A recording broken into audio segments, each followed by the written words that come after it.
ओम शांति। 15 नवंबर 99। बाप समान बनने का सहज पुरुषार्थ आज्ञाकारी बनो।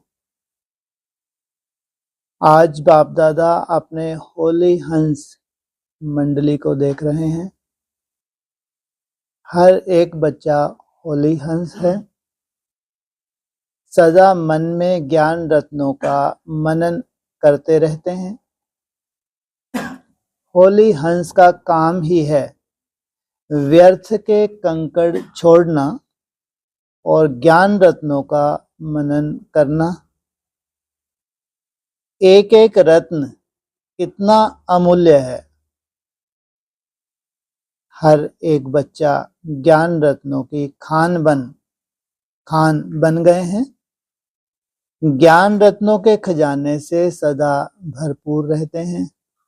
आज बाप दादा बच्चों में एक विशेष बात चेक कर रहे थे। वह क्या थी? ज्ञान व योग की सहज धारणा का सहज साधन है बाप और दादा के आज्ञाकारी बन चलना। बाप के रूप में भी आज्ञाकारी, शिक्षक के रूप में भी और सद्गुरु के रूप में भी। तीनों ही रूपों में आज्ञाकारी बनना अर्थात सहज पुरुषार्थी बनना। क्योंकि तीनों ही रूपों से बच्चों को आज्ञा मिली है।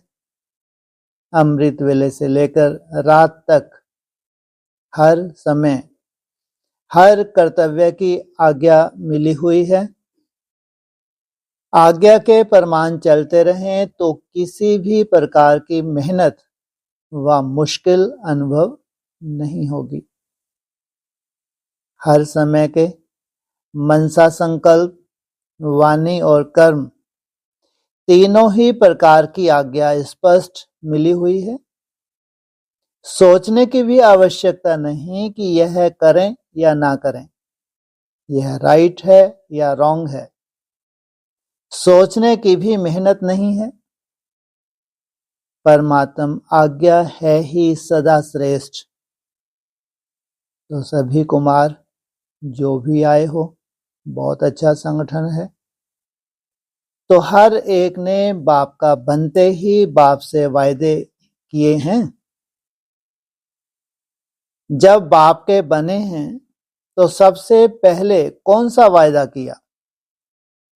बाबा, तन मन धन जो भी है, कुमारों के पास धन तो ज्यादा होता नहीं है, फिर भी जो है सब आपका है।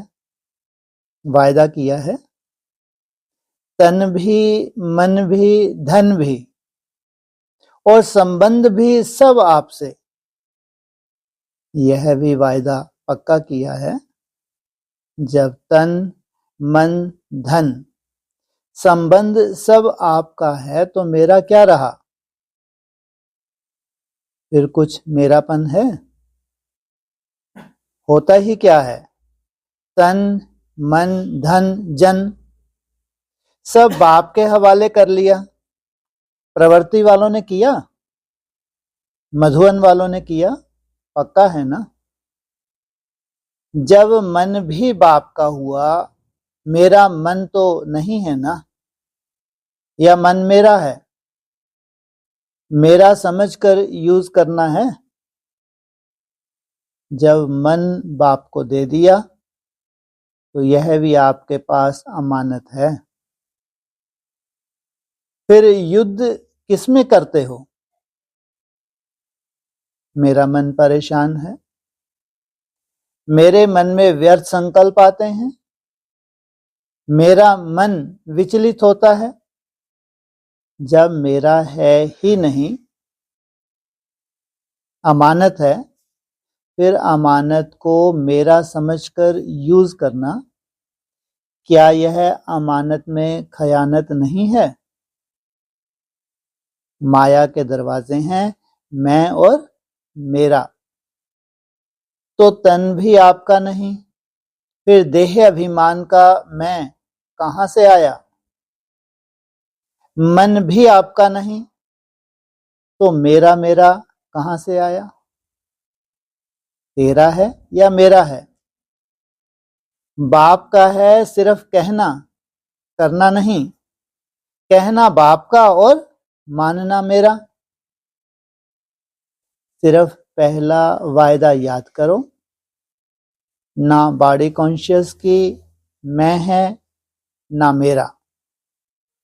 तो जो बाप की आज्ञा है, तन को भी अमानत समझो, मन को भी अमानत समझो। फिर मेहनत की जरूरत है क्या? कोई भी कमजोरी आती है तो इन दो शब्दों में आती है, मैं और मेरा। तो न आपका तन है ना बॉडी कॉन्शियस का मैं। मन में जो भी संकल्प चलते हैं, अगर आज्ञाकारी हो तो बाप की आज्ञा क्या है?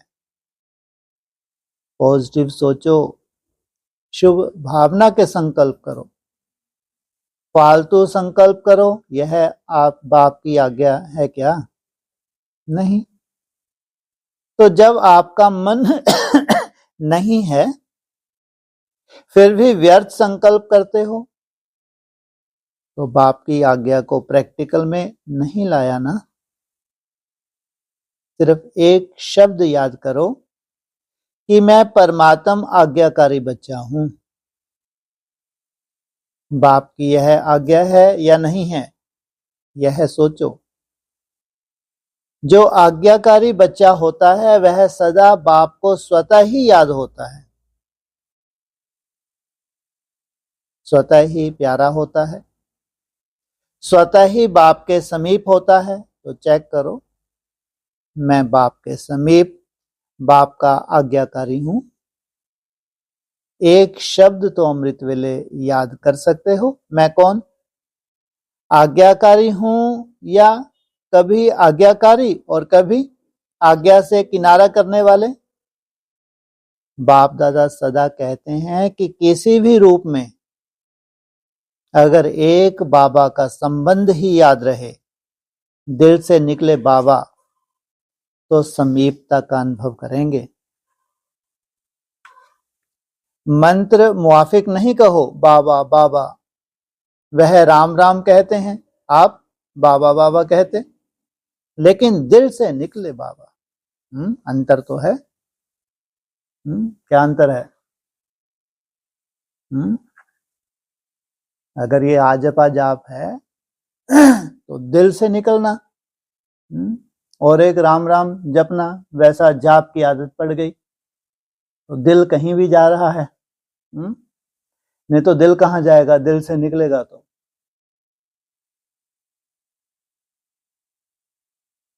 हर कर्म करने के पहले चेक करो कि मन के लिए, तन के लिए, धन के लिए बाबा की आज्ञा क्या है। कुमारों के पास चाहे कितना भी थोड़ा सा धन है, लेकिन जैसे बाप ने आज्ञा दी है कि धन का पोता मेल किस प्रकार से रखो, वैसे रखा है, या जैसे आता है वैसे चलाते। हर एक कुमार को धन का भी पोता मेल रखना चाहिए।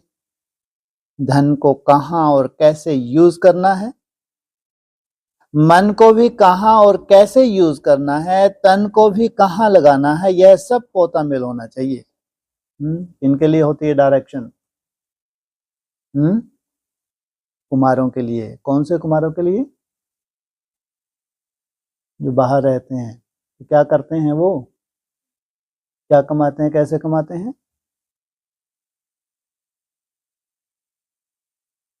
अरे कौन कमाई करते हैं तो क्या करते हैं? कुछ करते होंगे ना। हाँ, या तो नौकरी करते होंगे या बिजनेस करते होंगे, इसमें क्या ऐसे सोचनी पड़े। हाँ? कौन सी ईयर की वाणी है? 99। सोचो, जो आज्ञाकारी वफादार होंगे तो पूरी लिस्ट महीने की बनाते होंगे। जो भी अपने ऊपर खर्चा करते हैं, वैसे तो जो अच्छे कुमार होते हैं अपने ऊपर करते ही नहीं है, जो श्रीमत पे चलते करते ही नहीं। अगर फल वल दूध खरीद सकते हैं, जबकि दादी ने डायरेक्शन दी हुई थी कि अच्छे से खाना पीना चाहिए, लेकिन कभी अपने ऊपर करते होंगे खर्चा? सोच भी नहीं सकते। और एडवांस में आगे अगर बाप के बन गए तो एक एक रुपए का हिसाब किताब देते होंगे, नहीं देते होंगे? एक एक रुपए की बात है, 10 20 50 100 रुपए की बात नहीं। कितने परेशान होते होंगे बेचारे। एक माचिस की डिब्बी खरीदी, उसका भी हिसाब लिखो। एक्यूरेट चलने वाले कोई तो होंगे, नहीं होंगे? तो जो बाहर रह के ऐसे चलें, सोचो आप, तो बाप को कितना नाज होगा। तो यह पोता मेल होना चाहिए। आप दादियां जब धारणा की क्लास कराती हैं तो समझती हैं ना कि धन को कैसे यूज करो, क्या पोता मेल रखो। कुमारों को पता है पोता मेल कैसे रखना है, कहाँ लगाना है, मालूम है। थोड़े हाथ उठा रहे हैं, नए नए भी हैं, इन्हों को मालूम नहीं है। इन्हों को यह जरूर बताना कि क्या क्या करना है, निश्चिंत हो जाएंगे, बोझ नहीं लगेगा। क्योंकि आप सबका लक्ष्य है, कुमार माना लाइट, डबल लाइट। कुमारों का लक्ष्य है ना कि हमको नंबर 1 आना है। तो लक्ष्य के साथ साथ लक्षण भी चाहिए। लक्ष्य बहुत ऊंचा हो और लक्षण नहीं हो तो लक्ष्य तक पहुंचना मुश्किल है। इसलिए जो बाप की आज्ञा है उसको सदा बुद्धि में रख, फिर कार्य में लाओ। बाप दादा ने पहले भी समझाया है कि ब्राह्मण जीवन के मुख्य खजाने हैं संकल्प, समय और श्वास।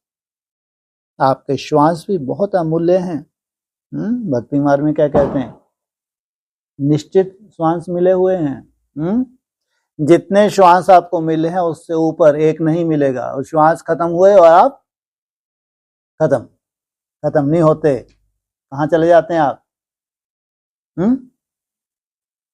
हैं जी? घर का दरवाजा कभी खुला ही नहीं। श्वास खत्म हुए और तुम कहाँ गए? लो, दूसरा जन्म ले लेते हैं, इसमें क्या बड़ी बात है। तो श्वास कितने हैं? निश्चित हैं। इसलिए भक्ति मार्ग में कहते हैं जितने कम श्वास लें, बीच में श्वास रोकने की सो आदत पड़ जाए ना, ऐसे ध्यान भी करते हैं श्वास रोक के, उतनी आयु लंबी हो जाती है। तो तुम क्या करते हो? संकल्पों को रोकते हो। संकल्पों की भी क्या है? लिमिट है। जब तक तुमको जीना है, कितने संकल्प तुमको करने हैं उसकी भी लिमिट है। इसलिए कहते हैं लंबी आयु का आधार निसंकल्प। जितने तुम संकल्प कम करते हो तो समझो अपनी आयु को क्या कर रहे हो? बढ़ा रहे हो। तो दिन में अगर किसी को आदत पड़ जाए बीच बीच में 5-6 सेकंड 8-10 सेकंड के लिए भी निसंकल्प होने की, सोचो आप। अभी कल की वाणी में था ना, है ना, 5-6 सेकंड के लिए भी बोला था बाबा ने। अगर ये किसी को आदत पड़ जाए कि बीच बीच में संकल्पों को रोकना है, वैसे तो बाबा कहते हैं याद से क्या होता है? आयु तुम्हारी बढ़ती है। लेकिन ये याद, ये सेकंडों की कितनी वैल्यू है, ये तो जो प्रयोग करे वही जान सकता है। इससे क्या हो रहा है? आत्मा कैसी बन रही है?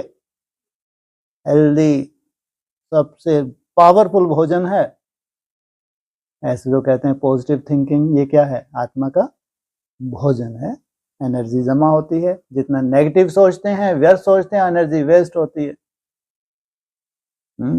और कोई निसंकल्प होने की तात लगे, बार बार हर कर्म करते करते बीच बीच में निसंकल्प हो, इतनी पावरफुली आत्मा बन जाएगी। सोचो। तो आपके श्वास भी बहुत अमूल्य हैं। एक श्वास भी कॉमन नहीं हो, व्यर्थ नहीं हो। भक्ति में कहते हैं श्वासो श्वास अपने इष्ट को याद करो। श्वास भी व्यर्थ नहीं जाए। ज्ञान का खजाना, शक्तियों का खजाना यह तो है ही, लेकिन मुख्य यह 3 खजाने संकल्प, समय और श्वास आज्ञा परमान सफल होते हैं, व्यर्थ तो नहीं जाते, क्योंकि व्यर्थ जाने से जमा नहीं होता और जमा का खाता इस संगम पर ही जमा करना है।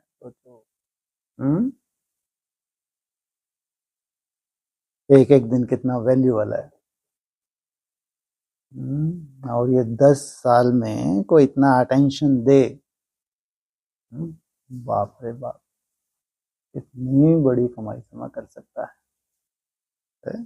तो 10 साल का ही समय है ना। तो इतना अटेंशन दे, और जबकि ये वो समय है जबकि सबके मन बीमार हैं। तो चौथी अवस्था में मन कैसे हो जाते हैं ब्राह्मणों की दुनिया में? कितने कमजोर हैं, बीमार माना कमजोर। शुभ संकल्प भी ना हो तो सोचो कितनी कमजोरी आ चुकी है।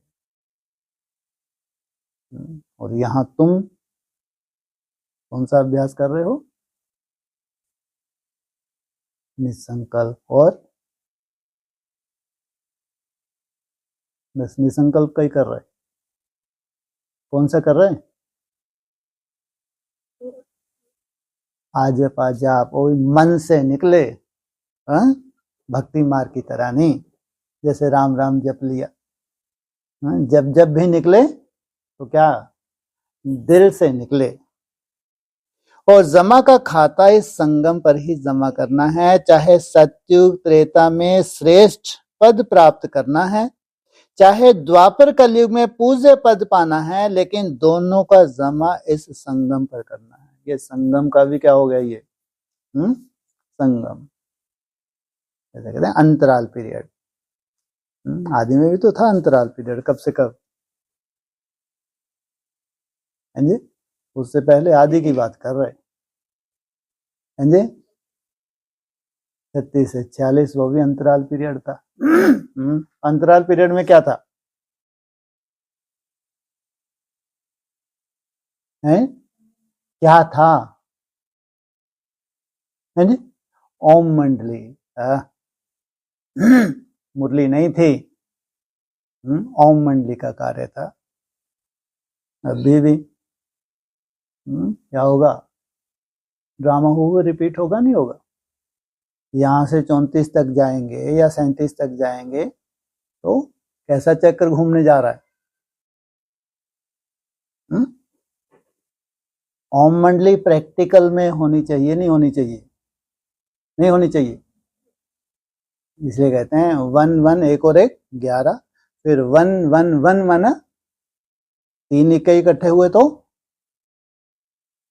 प्रैक्टिकल दुनिया नहीं हो गई। बिना ओम मंडली के, बिना त्रिमूर्ति के शिव जयंती कैसे हो सकती है?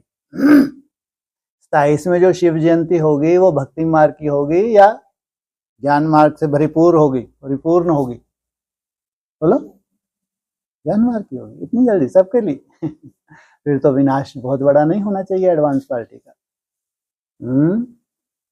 अगर त्रिमूर्ति शिव जयंती 27 में होने जा रही है तो फिर तो विनाश हो ही नहीं सकता 27 में। फिर एडवांस पार्टी की बल्ले ही बल्ले। और भी समाचार भी तो आने लगे हैं, सोचो। क्या क्या समाचार है? रहे ना रहे हम सूर्यवंशियों में महकते रहेंगे। आजा। तो आदि सो क्या होगा? अंत तो होगा ही होगा। तो संगम पर जमा करना है क्या? सबसे सुंदर अगर हिस्ट्री है तो कौन सी है? सतयुग त्रेता, जो लुप्त हो गई। क्या लिख दिया उन्होंने? लाखों वर्ष लिख दिया। जो हमारे सामने है हिस्ट्री, ये कोई हिस्ट्री नहीं है जिसको अपन जानते हैं, कोई वैल्यू नहीं। तो चारों युग, सतयुग त्रेता चाहे द्वापर कलयुग में आपका पूज्य पद पाना, लेकिन दोनों का जमा इस संगम पर करना है। इस हिसाब से सोचो कि संगम समय की जीवन के छोटे से जन्म के संकल्प समय श्वास कितने अमूल्य है। ये छोटा सा, ये 10 साल का छोटा सा पीरियड, एक एक दिन कितना अमूल्य है। इसमें अलवेले नहीं बनना। जैसे आया वैसे दिन बीत गया। अमृत वेले से उठते हैं फिर शुरू हो जाते हैं। लेकिन एक एक दिन में बहुत बहुत गवाया। अगर जैसे आया वैसे ही चला गया, तुमको अपनी तरफ से जो प्रयास करना था वो नहीं कर पाए अलवेलेपन की वजह से, तो बहुत बहुत गवाया। बाकी जो तुमको प्रयास करना था वो तुमने किया, क्योंकि संस्कार बनने में टाइम लगता है, जमदे जामदे नहीं होता। इसलिए जो तुम्हारा लक्ष्य है कितना, कम से कम है, कम से कम 480। अच्छा, और क्या बात है। हाँ जी, 240 कम से कम। उससे ऊपर जाएंगे तो आप 75% में होना चाहिए। ऐसा नहीं दिन भर लगे हैं, बिल्कुल नहीं। अभी मेहनत कम और प्राप्ति जास्ती होनी चाहिए। अगर 240 से तुम निकालते हो तो कितने घंटे में निकल जाने चाहिए। हाँ, अमृत वेला और नुमा शाम, दिन में आराम से, आराम भी करो, जो भी काम है अच्छे से खुशी से करो। ऐसा नहीं टेंशन लेके, चेहरे में ऐसा लगे कि कितनी बड़ी आफत मोल ले रखी है इसने। हैं, मैक्सिमम तुम्हारा चार्ट कवर हो जाना चाहिए। दिन में तो इतने हल्के बने रहो, आपस में जब संपर्क में भी आते हैं तो चेहरे तुम्हारे कैसे होने चाहिए, खुशनुमा या टेंशन युक्त। आज का चार्ट इतना हो पाया, पता नहीं हो पाएगा नहीं हो पाएगा। इनसे मिलो, स्वर्ग में बैठे हो। वो कहाँ भाई। अगर चेहरों में तुम्हारे तनाव है तो कहेंगे ये नई दुनिया है। इसलिए मेहनत करनी है, अलवेलापन ना हो। अच्छे से समझना चाहिए, मेहनत करनी है, लेकिन वो कम जो समय है उसमें बहुत अच्छी मेहनत करनी है। अलवेलापन उसमें ज्यादा इंटरफेयर ना करे, कम समय में अधिक प्राप्ति करनी है। तो दिन बीता नहीं, लेकिन एक दिन में बहुत बहुत गवाया। इतनी वैल्यू है एक एक दिन की ना। ये भट्टी भी तो लंबी चौड़ी चलेगी अभी। चलेगी नहीं चलेगी। भले इसकी 3 अवस्थाएं होंगी। अभी सतो प्रधान 27 तक, फिर सतो सामान्य, इनका एडिशन हो जाएगा। जो श्रेष्ठ चंद्रवंशी हैं उनका एडिशन होना चाहिए। या एडवांस पार्टी की कोई श्रेष्ठ आत्माएं हैं, नहीं। ये जरूरी है कि तुम्हारे कंधे पे चढ़ के बैठे तभी पुरुषार्थ होगा, ऐसा तो जरूरी नहीं है ना। जहां पे भी है उनका सुंदर पुरुषार्थ हो जाए, वायुमंडल नहीं बनेगा। और फिर लास्ट में सतो प्रधान सतो सामान्य, लास्ट में रजो प्रधान। वो धर्म पिताओं का भी श्रेष्ठ पुरुषार्थ चाहिए। इतना ही समय है। तो जब भी कोई फालतू संकल्प, फालतू समय जाता है तो ऐसे नहीं समझो चलो 5 मिनट गया। यहाँ 5 मिनट की कोई वैल्यू है? चलो 5 मिनट गया, बचाओ। क्या कहा? इस 5 मिनट को बचाओ अगर तुमको बचना है तो। अगर इसी शरीर से तुमको नई दुनिया देखनी है तो उस 5 मिनट को बचाओ। समय अनुसार देखो प्रकृति अपने कार्य में कितनी तीव्र है। कितनी तीव्र है प्रकृति। लास्ट खंडा है प्रकृति का, जो लास्ट रूप होता है तो क्या होता है, एकदम से लास्ट विनाश होता है, नहीं होता। कुछ ना कुछ खेल दिखाती रहती है, कहां ना कहां खेल दिखाती रहती है। ये खेल क्यों बढ़ रहा है प्रकृति का? क्योंकि प्रकृति जीत आत्माएं भी उनके बुद्धि रूपी पांव जमने शुरू हो गए। जो संगमरमर की मूर्तियां हैं वो स्थिरियम होनी शुरू हो गई। संगमरमर की मूर्तियों को कैसे करते हैं स्थापना? क्या है विधि, क्या है? प्राण प्रतिष्ठा होने जा रही है। और उनकी तो पूजा हो चुकी, उन्होंने तो जितनी पूजा लेनी थी ले ली, और 10% को छोड़ के, या जो निश्चय बुद्धि होके एडवांस में घरों में जा रही हैं, ये तो कोई काम की ना थी ना है, और ना ही कोई बहुत बड़े इनके पार्ट तो नहीं हो सकते ना, नहीं। तो ये मिट्टी की माधव मूर्तियां तो क्या हो गया इनका? डूबीजा डूबीजा। कुछ समय इनको मान मर्तबा मिला, और उतना श्रेष्ठ पुरुषार्थ नहीं था कि संगमरमर संग में बुद्धि से भगवान के संग में रह के तिल तिल करके बीज रूप अवस्था को प्राप्त करें। तो कहा समय को 5 मिनट नहीं देखो, बचाओ, समय अनुसार देखो प्रकृति अपना कार्य कितनी तीव्र, कार्य में कितनी तीव्र है। कुछ ना कुछ खेल दिखाती रहती है, कहां ना कहां खेल दिखाती रहती है, लेकिन प्रकृति पति ब्राह्मण बच्चों का खेल एक ही है, उड़ती कला का। वाह, ये है असली खेल। कौन सा? उड़ती कला का। उड़ती कला माना है उड़ती कला, सोल वाली उड़ती कला नहीं कि सोल प्रवेश हो गए तुमको उड़ती कला में, फिर आपको 15-20 दिन से ज्यादा नहीं, फिर ऐसे गिरती कला में गए कई महीने हो गए है। उड़ती कला माना हाँ 720, ये है तुम्हारा टारगेट। आपने साथ साथ क्या करोगे? सबको एक साथ ही, और भारी हो जाता है ना अब सभी एक साथ ही पकड़ लें हैं तो थोड़ा सा भारी हो, तुमको ही नीचे ले आए। नंबर वार ये कह सकते हैं, जाना तो सबको ही है ना। अब 240 वाला है वो कहाँ जाएगा? 480 पे जाएगा, है ना। जो 480 पे है वो सहज है, वो इतना भारी थोड़ी है कि तुम्हारा पल्लू पकड़ ले, उड़ ना पाए, वो हल्का है ना। तो ऐसे नंबर वार, लेकिन उड़ता माना, उड़ती कला माना 720। ऐसा नहीं दिन भर लगे हैं 720 के लिए ना, कायदे हैं ना भाई, है ना। अब तुम्हारी तपस्या देख के दूसरा घबरा जाए, है? ऐसे तो हम नहीं कर सकते नहीं। हालांकि 720 के लिए तो दिन भर तो इन्वॉल्व होना ही होता है, ठीक है, लेकिन चेहरा कैसा होना चाहिए? हाँ, चेहरा तुम्हारा चमकता रहे, फिर कोई चिंता नहीं, फिर भले ही दिन भर लगे रहो, घूम रहे हो तो मुस्कुरा रहे हो, क्या बात है, तो ऐसी मुस्कुराहट हमारी कब आएगी? ये है तपस्या।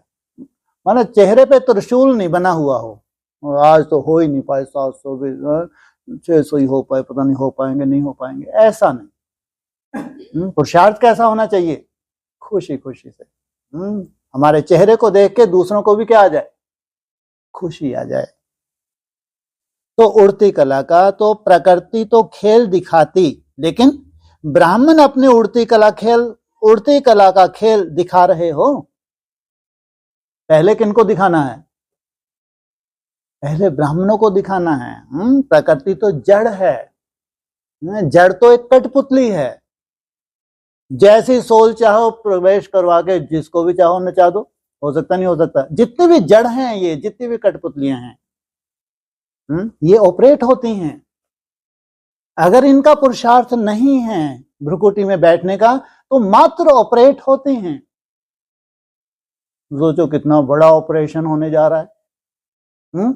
और तुम्हारी मेहनत कौन सी है? सीट ही खाली नहीं करते।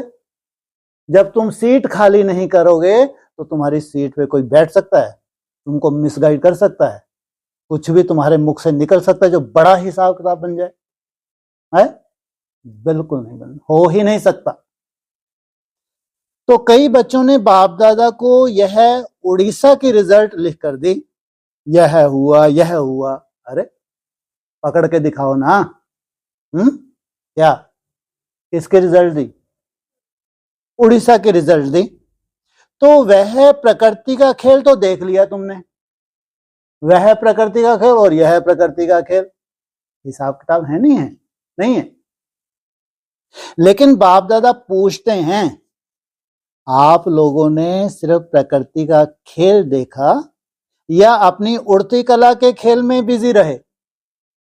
ये हैं असली बच्चे। क्या देखा आपने?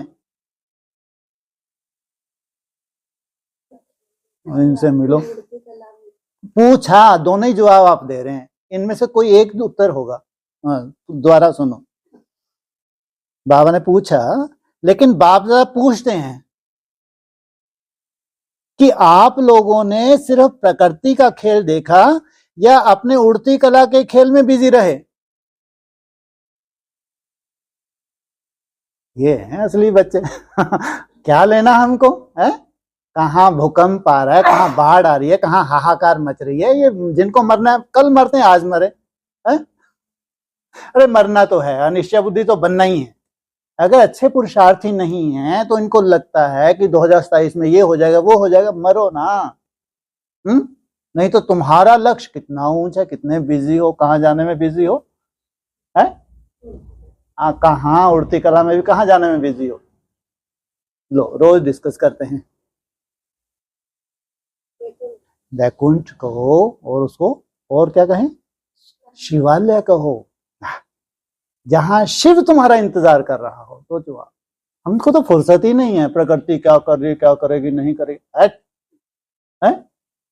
जिनका लक्ष्य इतना ऊंचा है, उस ज्योति में समाना, वो शिव हमारा इंतजार कर रहा है। और संगम युग का थोड़ा सा समय हमको मिला है, चुटकियों में 80 खेल खत्म हो जाता है? टाइम लगता है क्या? माना अभी इतनी तीव्र गति से समय निकलेगा, 34 आया, उसका सीधा स्टेप 47 आता है, उससे पहले कुछ आता ही नहीं हमारे लिए। सोचो, ये 24 साल ऐसे चुटकियों में निकलते हैं और तुम कहाँ पहुंच गए। सोचो आप, ऐसे चुटकियों में जा रहे हैं, हमको कहाँ फुर्सत है, कहाँ विनाश हो रहा है, वहां उड़ीसा में ये हुआ तो वहां ये हुआ है? कितने बिजी हो तुम भाई हैं? क्योंकि मिशन तुम्हारा इतना सुंदर है। ये मिशन की शुरुआत कब से की थी तुमने? 2019 में की थी है? वो मिशन का एक पड़ाव पूरा हुआ है। अब ये सेकंड फिर थर्ड, पूरा तुम्हारा मिशन एक्यूरेट, जो तुम्हारा लक्ष्य है उस लक्ष्य तक एक्यूरेट बाप तुमको पहुंचा रहे हैं। सोचो, तुमको तो इतने बुद्धू टाइप के हो, कुछ भी बोले, मिशन शुरू कर रहे हैं 84 डेज का। तब मालूम था कि मिशन के अंदर क्या क्या है? था कुछ पता? सोचो। लेकिन वो पिछली जो भी वाणी चली है उस मिशन से रिलेटेड, वो अभी तक कभी याद भी नहीं किया तुम लोगों ने कि वो मिशन पीछे ही छूट गया। छूट गया क्या है? उसी मिशन के तहत अब भी कार्य चल रहा है। उस मिशन से अलग नहीं है, अब भी कार्य चल रहा है। तो क्या कहा, या खेल में बिजी हो? कहाँ रहे तुम? उड़ती कला के खेल में बिजी रहे या सिर्फ समाचार सुनते रहे? ज्यादा बड़ा नहीं समाचार होता तो 2-3 बार सुनने बैठ गए हैं? समाचार तो सब सुनना भी पड़ता है, परंतु जितना समाचार सुनने में इंटरेस्ट रहता है उतना अपनी उड़ती कला की बाजी में रहने का इंटरेस्ट रहा। जितना जितना तुम बीज रूप अवस्था में जाओगे, स्वतः ही ड्रामेबाजी होने वाली है। स्वतः माना कठपुतली हैं, ऑपरेट होंगी, तुमको इनसे कोई लेना देना नहीं। तुम तो अपने में ही बिजी हो, तुम्हारा लक्ष्य बहुत ऊंचा है। कई बच्चे गुप्त योगी भी हैं। ऐसे गुप्त योगी बच्चों को बाप दादा की मदद भी बहुत मिली है, और ऐसे बच्चे स्वयं भी अचल साक्षी रहे और वायुमंडल में भी समय पर सहयोग दिया। वायुमंडल में भी समय पर सहयोग दिया। तुम तो संगठित रूप में बहुत सुंदर वायुमंडल बना रहे, इसलिए कहा जो एडवांस में हैं, गिनी चुनी थोड़ी सी आत्माएं अच्छी होंगी, नहीं होंगी, वो स्थिरियम रहेंगी सदा ही, या उनको कोई हिला सकता है? बस कोई हिला नहीं सकता। जैसे स्थूल सहयोग देने वाले, चाहे गवर्नमेंट चाहे आसपास के लोग सहयोग देने के लिए तैयार हो जाते हैं, ऐसे ब्राह्मण आत्माओं ने भी अपना सहयोग शक्ति शांति का देने का, सुख देने का जो ईश्वरीय श्रेष्ठ कार्य है वह किया। जैसे वह गवर्नमेंट ने यह किया, फलाने देश ने यह किया, फौरन ही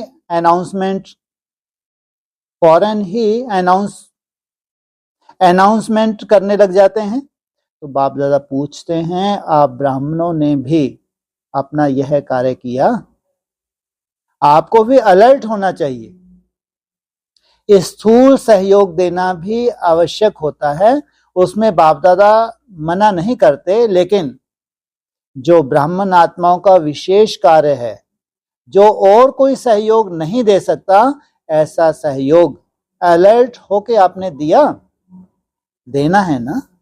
या सिर्फ उन्हों को वस्त्र चाहिए, अनाज चाहिए, लेकिन पहले तो मन में शांति चाहिए, सामना करने की शक्ति चाहिए। तो स्थूल के साथ साथ सूक्ष्म सहयोग ब्राह्मण ही दे सकते, और कोई नहीं दे सकता। तो यह कुछ भी नहीं है, यह तो रिहर्सल है, रियल तो आने वाला है। क्या क्या है ये?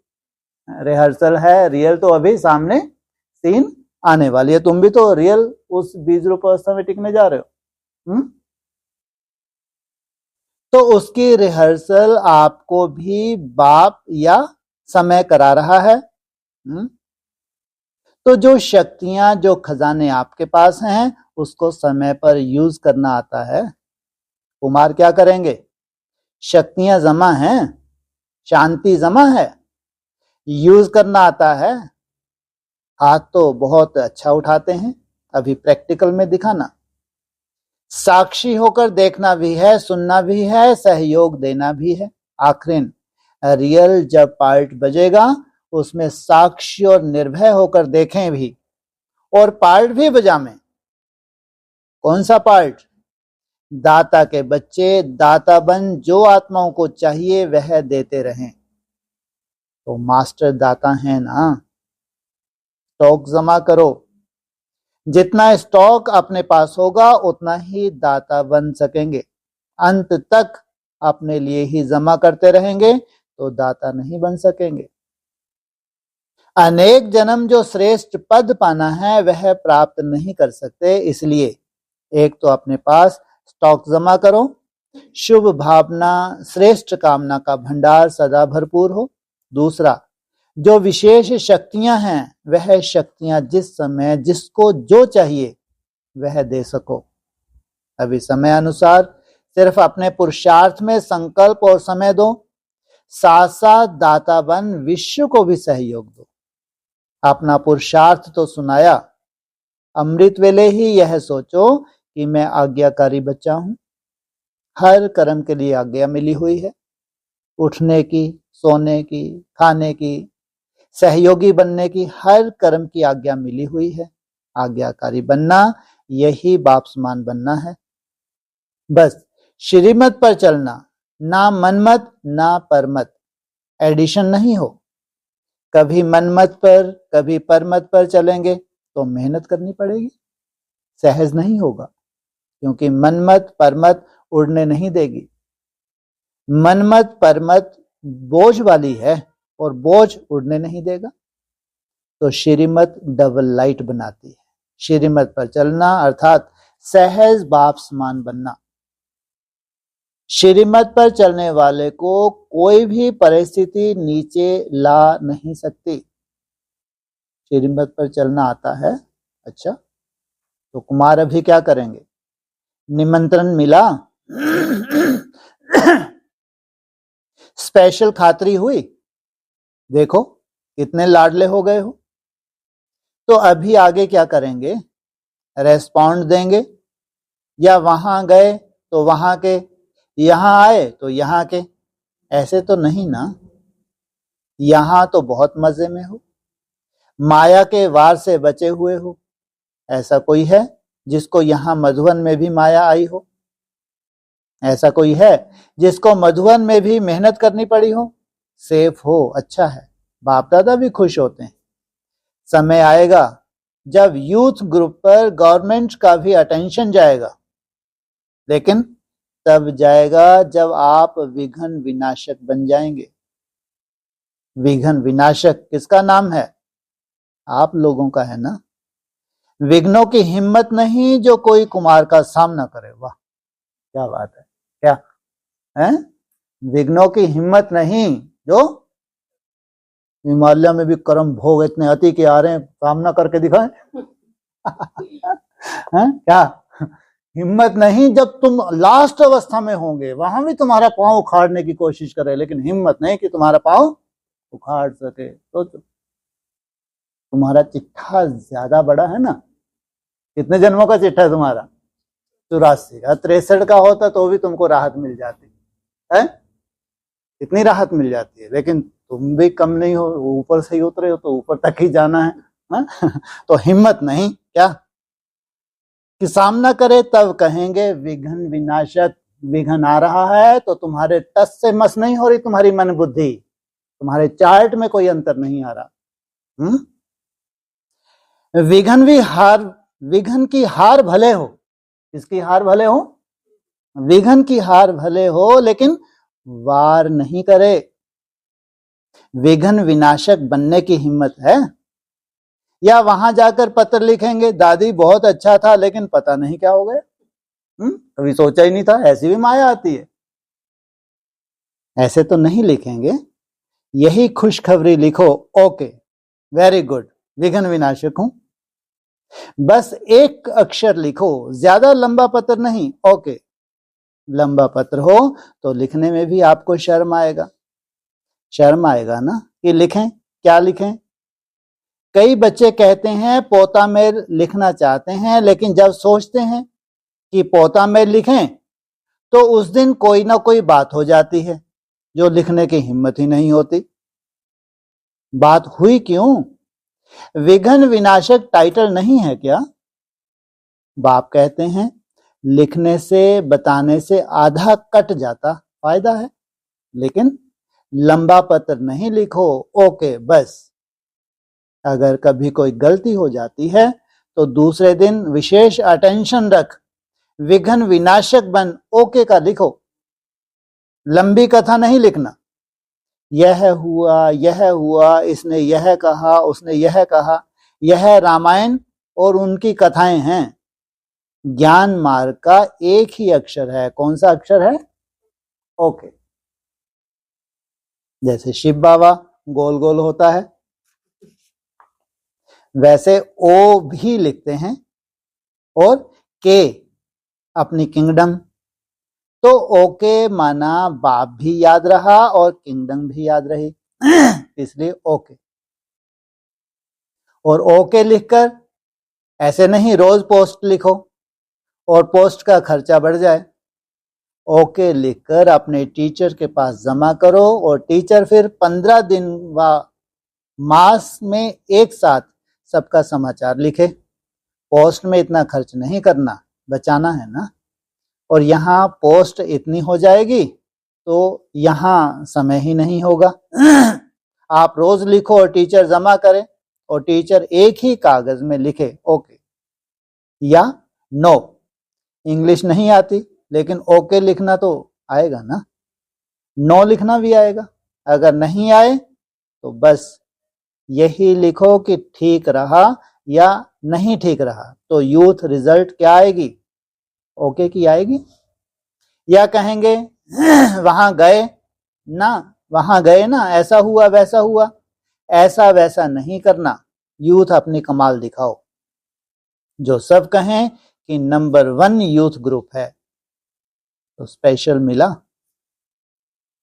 वैसे पार्टी में आते हो तो सामने थोड़े ही बैठने को मिलता है, कोई कहाँ बैठते।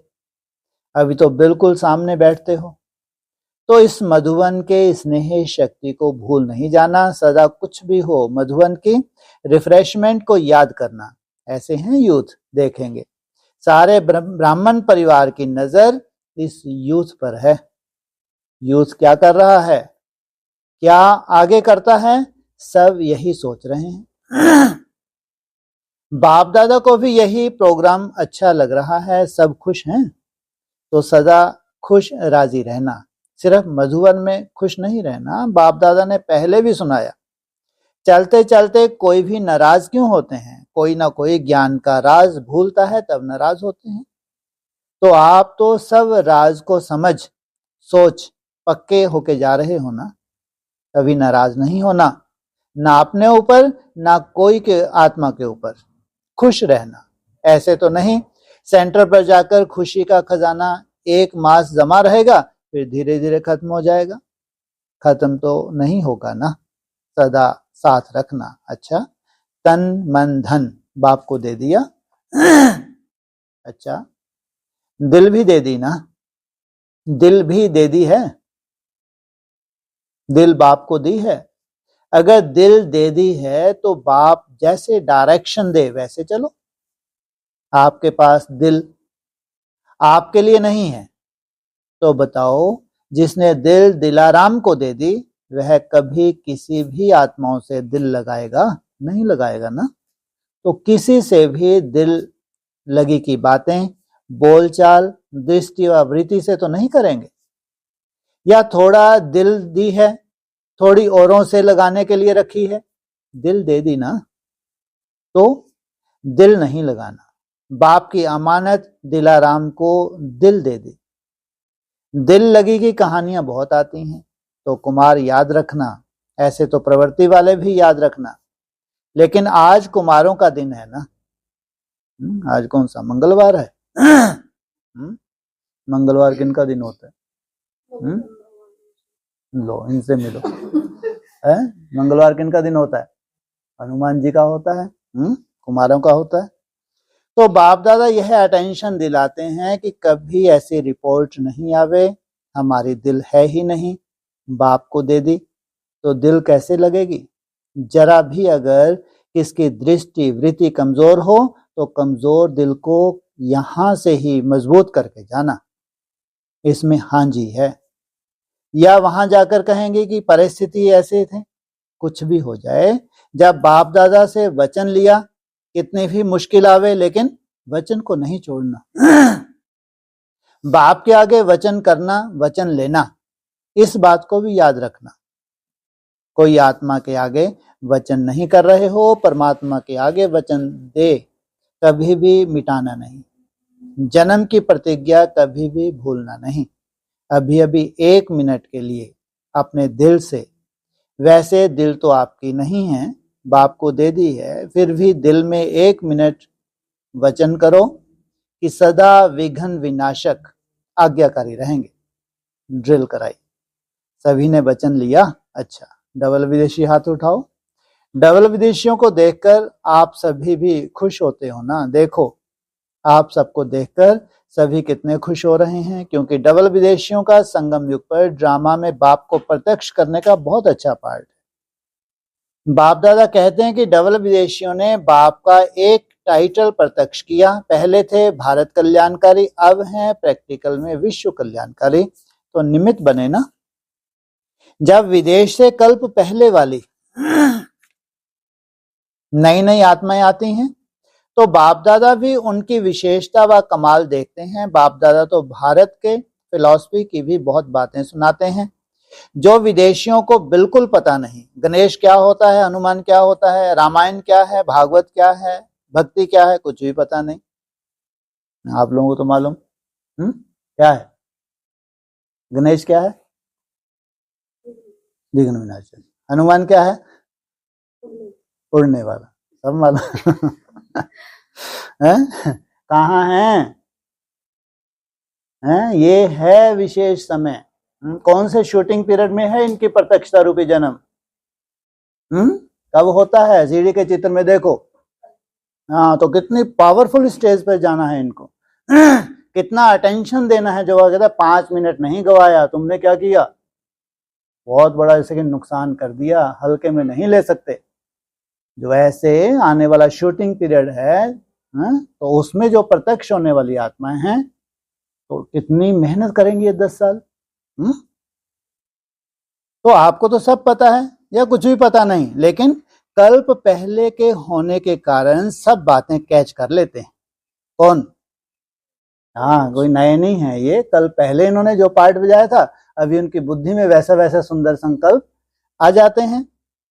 तो कैचिंग पावर अच्छी है, समझ जाते हैं। क्योंकि एक विशेषता है, जो सुनते हैं उसका अनुभव करते हैं। सिर्फ सुनने पर नहीं चलते। चाहे शांति का अनुभव हो, चाहे खुशी का अनुभव हो, चाहे निस्वार्थ प्यार का अनुभव हो, कोई ना कोई अनुभव परिवर्तन कर देता है।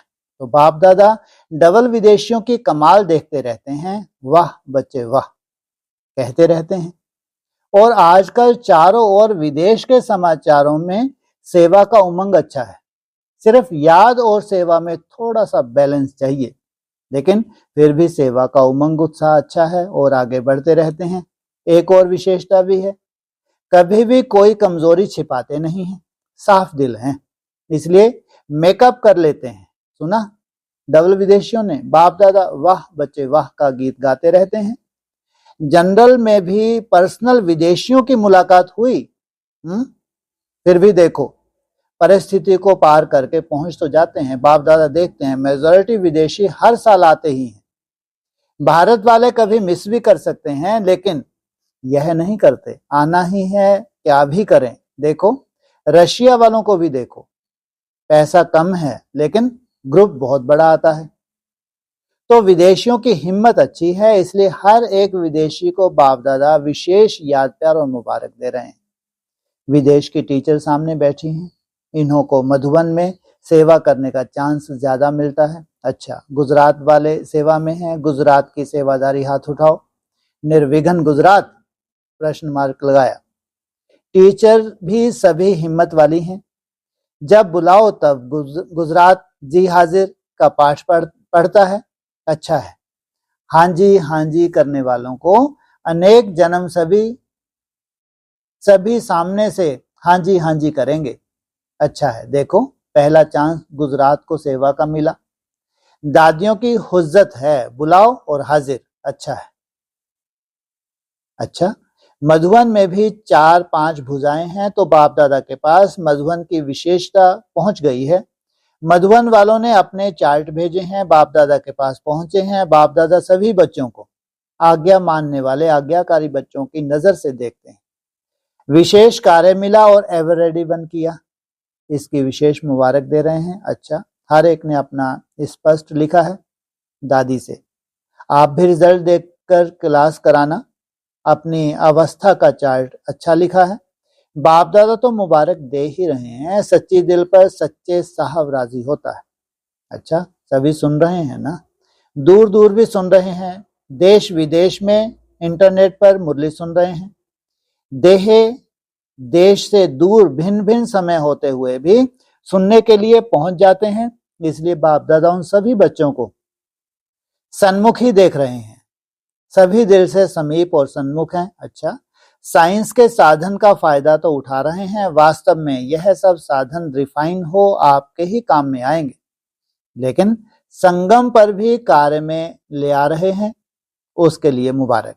अच्छा, चारों ओर के बाप दादा के आज्ञाकारी बच्चों को, सदा विघ्न विनाशक बच्चों को, सदा श्रीमत पर सहज चलने वाले, मेहनत से मुक्त रहने वाले, सदा मौज में उड़ने और उड़ाने वाले, सर्व खजानों के भंडार से भरपूर रहने वाले, ऐसे बाप के समीप और समान रहने वाले बच्चों को बहुत बहुत याद प्यार और नमस्ते। कुमारों को भी विशेष अथक और एवर रेडी, सदा उड़ती कला में उड़ने वालों को बाप दादा का विशेष याद प्यार। बाप दादा ने डायमंड हॉल में बैठे हुए सभी भाई बहनों को दृष्टि देने के लिए हॉल का चक्कर लगाया। बाप दादा का हर एक बच्चे से बहुत बहुत प्यार है, ऐसे नहीं समझें कि हमारे से बाप दादा का प्यार कम है। आप चाहे भूल भी जाओ, लेकिन बाप निरंतर हर बच्चे की माला जपते रहते हैं, क्योंकि बाप दादा को हर बच्चे की विशेषता सदा सामने रहती। कोई भी बच्चा विशेष ना हो यह नहीं है, हर बच्चा विशेष है। बाप सभी कभी एक बच्चे को भी नहीं भूलता, तो सभी अपने को विशेष आत्मा हैं और विशेष कार्य के निमित्त हैं, ऐसे समझ आगे बढ़ते चलो। अच्छा, अभी सबसे मिलना हुआ, सभी मिले ना। दादी जानकी ने जगदीश भाई की याद दी, सब ठीक हो जाएगा, बहुत बहुत याद देना। फिर भी शुरू से सेवा की इन्वेंशन में अच्छा पार्ट बजाया है। विशेषता दिखाने वालों को बाप की विशेष दुआएं मिलती हैं। दादी जानकी से आप तो ठीक है ना, जगदीश भाई की चिंता मत करो, इनको लंबा चलना है। 99 से इनका कर्म भोग चला, सोचो 2003 तक, जब तक शरीर नहीं छोड़ा तब तक तो वह इनकी बात छोड़ो, आप अपनी बात करो, ठीक है ना। बाप दादा ने कहा था रेस्ट इज बेस्ट। क्या कहा था बाप दादा ने? हाँ, रेस्ट इज बेस्ट, यह याद रखना। सेवा है, लेकिन आप लोगों को आगे भी रहना है। शरीर आप दोनों का विशेष है, आत्माएं तो विशेष हो, लेकिन शरीर भी विशेष है। किनके शरीर विशेष हैं? जो इन्हीं शरीरों को रिजोनेट करें, उनको अपने शरीरों को कितनी वैल्यू देनी है और कितना ध्यान देना चाहिए। ध्यान माना चिंता ध्यान नहीं होती, तो राजयोगी ही नहीं है। लेकिन ध्यान माना अलवेलापन ना हो, आपको क्या सूट करता है क्या नहीं करता, वो हर एक को अपना पर्सनल मालूम होता है। वैसे तो दुआएं हैं सबकी, परंतु शरीर को भी देखना है। जब सबको संतुष्ट करने वाली हो तो शरीर को भी तो संतुष्ट करना ना, करो ना। अच्छा, दादी जी से बहुत अच्छा चला रही हो। बाप दादा पदम गुना खुश है, दोनों की कमाल है। बाप दादा तो है ही आप लोगों के रोम रोम में बाबा है, तभी सभी के रोम रोम में बाबा की याद दिलाने के निमित्त हो, उमंग उत्साह दिलाने में नंबर 1 हो। बाप दादा दोनों को देख बहुत खुश होते हैं, रोज अनेक बार आपकी माला जपते हैं। यह सभी दादियां भी साथ हैं, सभी अपना अपना काम कर रहे हैं। आगे यह 2 हैं, बाकी साथ में आप सभी हो, सब साथी हैं। पांडव भी साथी हैं। यह देखो केविन वाले भी बहुत अच्छी सेवा करते हैं, किसका नाम लेवें, इसलिए निमित्त इन्हों का है, ले लेते हैं, बाकी हैं सभी। बाप दादा अगर एक एक की महिमा करें तो सारी रात लग जाए। अच्छा, बल्लभ भाई से बॉम्बई में हार्ट की बाईपास सर्जरी हुई है, 8 दिन में वापस मधुबन आ गए हैं। योग युक्त होने के कारण, अच्छा पाठ बजाने के कारण हिसाब सहज चुकतू हो गया, लंबा नहीं हुआ। थोड़े में हिसाब चुकतू हो गया, यह अच्छी विशेषता दिखाई। ठीक है, बहुत अच्छा, ऐसा लगता है जैसे हुआ ही नहीं। डॉक्टर बनारसी से इसको भी पुण्य मिलेगा, पुण्य जमा हो जाएगा। अच्छा, काठमांडू की शीला बहन से एक्सीडेंट के 10 वर्षों के बाद बाप दादा से मिल रही है। लंबे हिसाब किताब हैं। सोचो, 10 साल तक एक्सीडेंट का कर्म भोगी बेचारी भोगती रही। शीला बहन कर रही है मेरा बाबा, बाबा भी कहते मेरी बच्ची। आप बाबा की, बाबा आपका। सदा खुश रहो, सदा खुश रहती हो, यही विशेषता है। बहुत अच्छा। इसके बाद बाप दादा को ज्योतिर्लिंगम यात्राओं का मैप दिखाया गया तथा बाप दादा ने स्विच ऑन कर लॉन्चिंग की और कहा कि यह रूहानी अलौकिक यात्रा है, सभी उमंग उत्साह से रहकर लाइट हाउस बनकर जाओ, जिससे अनेकों को बाबा का संदेश मिलेगा। अच्छा, ओम शांति।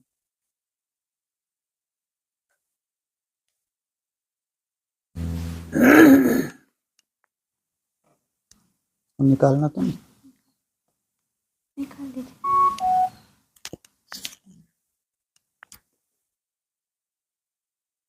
हाँ जी,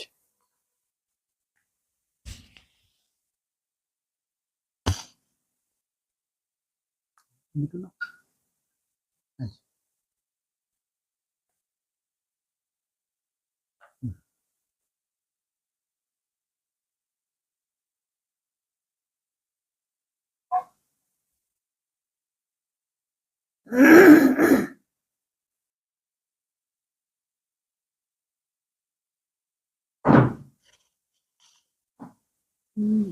आज की मुरली का है कि तुम्हारी आत्मा जानती है कि हम कहाँ तक राज्य करते हैं। हिस्ट्री गाई जाती है जिसको कहानी कहा जाता है। ठीक है। ज्योग्राफी देश की होती है। चैतन्य ने राज्य किया, जड़ तो राज्य नहीं करेंगे। ठीक है। कितने समय से फलाने का राज्य था, क्रिश्चियन ने भारत पर कब से कब तक राज्य किया। तो इस वर्ल्ड की हिस्ट्री ज्योग्राफी को कोई जानते ही नहीं। कहते हैं सतयुग को तो लाखों वर्ष हुआ, उसमें कौन राज्य करके गए, कितना समय राज्य किया, यह कोई नहीं जानता, कोई लेना देना भी नहीं। शास्त्रों में भी क्या लिख दिया, जो सबसे वैल्यूएबल हिस्ट्री ज्योग्राफी है, वैसे तो ज्योग्राफी का काम कब से शुरू हुआ? हाँ, द्वापर से। वहां तो सब कुछ तुम्हारा ही था, जबकि वो है सबसे ज्यादा वैल्यूएबल, जिसका इन्होंने लाखों वर्ष कह दिया। और फिर इन्होंने जो हिस्ट्री लिखी है उसमें लास्ट में इन्होंने कब्जा कर लिया, क्रिश्चियन ने लास्ट में आके किया। तो क्वेश्चन क्या है इसमें? पॉइंट दोबारा थोड़ा सा बोलो। इसको कहा जाता है हिस्ट्री। इसको कहा जाता है हिस्ट्री। और ज्योग्राफी किसको कहते हैं? हाँ, जैसे ये डिनाइस्टी चली हैं, अलग अलग डिनाइस्टी चली है, तो उनका अपना अपना एरिया रहा है। सबसे जास्ती भारत के बड़े उस पे राज कब हुआ? ज्योग्राफी। गोल्डन एज कब था? हाँ, कौन सा राज था? हाँ, मौर्य वंश। उसमें मौर्य वंश में भी खास कौन था जिसने और ज्यादा इसकी वृद्धि की है? हाँ, सम्राट अशोक। तो ये जो है, ये तो वो हो गया ना, क्या अशोक तो कन्वर्टेड, तो कहाँ है वो? चंद्रगुप्त सेकंड था, ठीक है, लेकिन वो ठीक है, वो जो हुई है गुप्त साम्राज्य के द्वारा और ज्यादा विस्तार हुआ।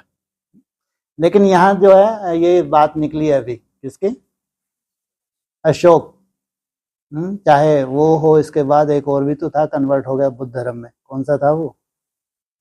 अशोक, और चलो इसको ही ले लो बेचारे को।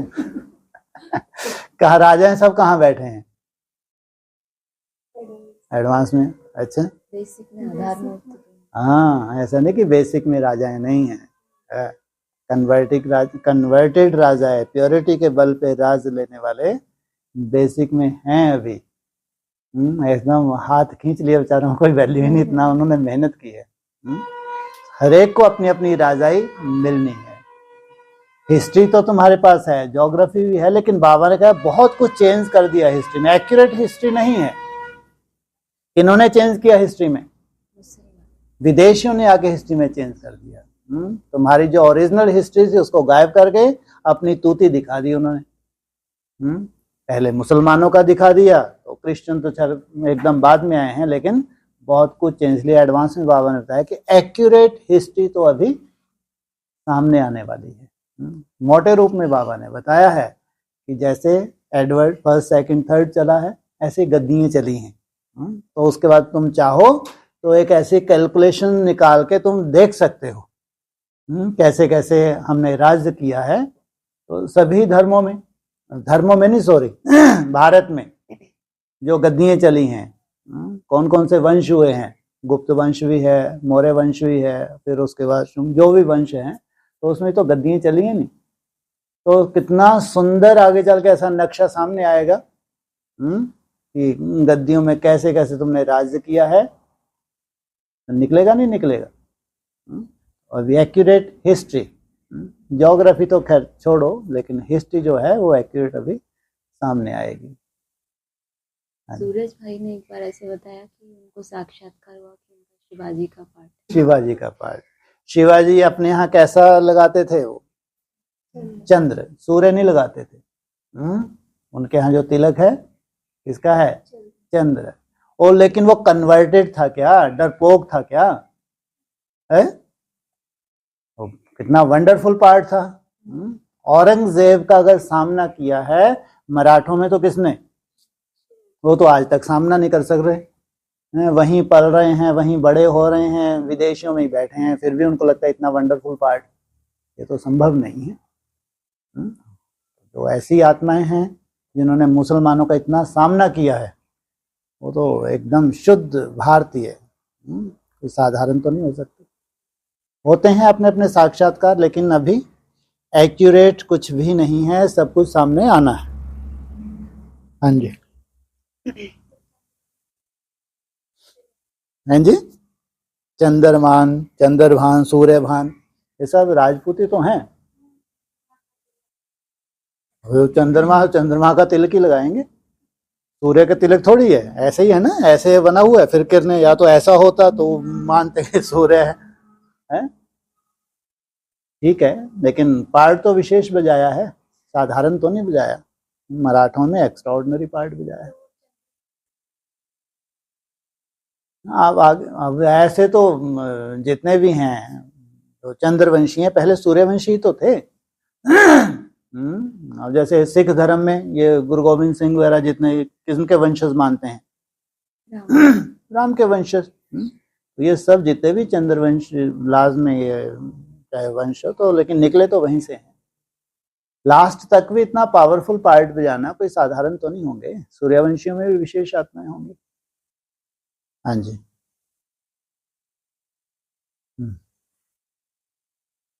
बोला कि बाप के पास सबके चित्र होते तो तुमको वंडर दिखाते। यह फलाना इतना दिन आया, बाप का बना, फिर माया खा गई, मर गया, माया के साथ जा मिला। यहाँ इस समय कोई शरीर छोड़ते हैं तो इसी दुनिया में आकर जन्म लेते हैं। तुम शरीर छोड़ेंगे तो बाबा के साथ बेहद घर में जाएंगे, वहाँ बाबा मम्मा बच्चे सब है ना। देखो कितनी गति तुम्हारी, मुरली में भी स्पष्ट है। ये जितने भी मायावी बच्चे हैं ये शरीर छोड़ेंगे, फिर इस दुनिया में जन्म लेंगे तो जेल, सबसे पहले जेल, गर्भ जेल में जाएंगे, है ना। और फिर कोई वैसा श्रेष्ठ पद नहीं माना जाता शरीर छोड़ना, माना है ना। लेकिन तुम्हारी गति क्या है? क्या बोला, पॉइंट दो, कितना सुंदर है। हाँ, तुम शरीर छोड़ेंगे तो बाबा के साथ बेहद घर में। तुम शरीर छोड़ोगे, देहभान छोड़ोगे तो बाप के साथ। तो बाप का जो घर होगा उसका नाम क्या है? शिवालय है। सोचो, और वहां कौन कौन बैठे हैं तुम्हारे स्वागत के लिए? बाबा मम्मा। मम्मा भी बैठी है तो बाबा भी बैठा है। वहां भी फैमिली है, परम धाम में भी। हाँ, तुम्हारा इंतजार कर रहे हैं, वहां पे क्या है? फैमिली है, वहां पे भी परिवार है। लेकिन जाना सबके लिए है, ऐसा चेहरे मत देखो, ऐसा मत बनाओ। जाना सबको है, लेकिन भाई भाई होंगे वहां पे। इसलिए कहा सबसे ऊंची स्टेज है आत्मा आत्मा भाई भाई बनना। शिव बाप की संतान, प्रजापिता ब्रह्मा की संतान यहां है। इससे भी ऊपर एकदम निराकारी स्टेज में चले गए, कोई कुंठा किसी के प्रति नहीं। परम धाम में जहां माता पिता भी होंगे, तो पिता कौन? शिव बाबा। माता कौन? शिव बाबी। ऐसा और शिव बाबा तो शिव बाबी शब्द आया नहीं है जी। अव्यक्त मम्मा। अच्छा अच्छा, अव्यक्त मम्मा कौन सी मम्मा? माता पिता की बात हुई है तो अव्यक्त आत्माएं है, सब परिवार होगा ना। हाँ होगा, तो बात तो माता पिता की बात आई है ना, प्रवृत्ति मार्ग की बात आई है ना, है ना। अब शिव बाबा शिव बाबी तो कह नहीं सकते। शिव बाबा फूल है या प्रवृत्ति मार्ग? वो अव्यक्त ज्योतिर्लिंगम जो है वो फूल है या उसके साथ प्रवृत्ति है किसी की? तो फूल है वो तो। हाँ जी, हाँ, लेकिन कहाँ कौन से भगवान भगवती, बात तो ये आ रही है। हाँ जी, हाँ, कौन से लक्ष्मी नारायण? विष्णु गुप्त। कहता है विष्णु गुप्त, गुप्त पार्ट में जाता है। इसलिए सबसे पहले प्रत्यक्षता रूप जन्म 76 में उसका ही हुआ। 111 की शुरुआत कहां से हो चुकी है? 76 से। तो वो पहले पहले परमधाम में जाने वाली आत्माएं हैं जो तुमको रिसीव करती हैं।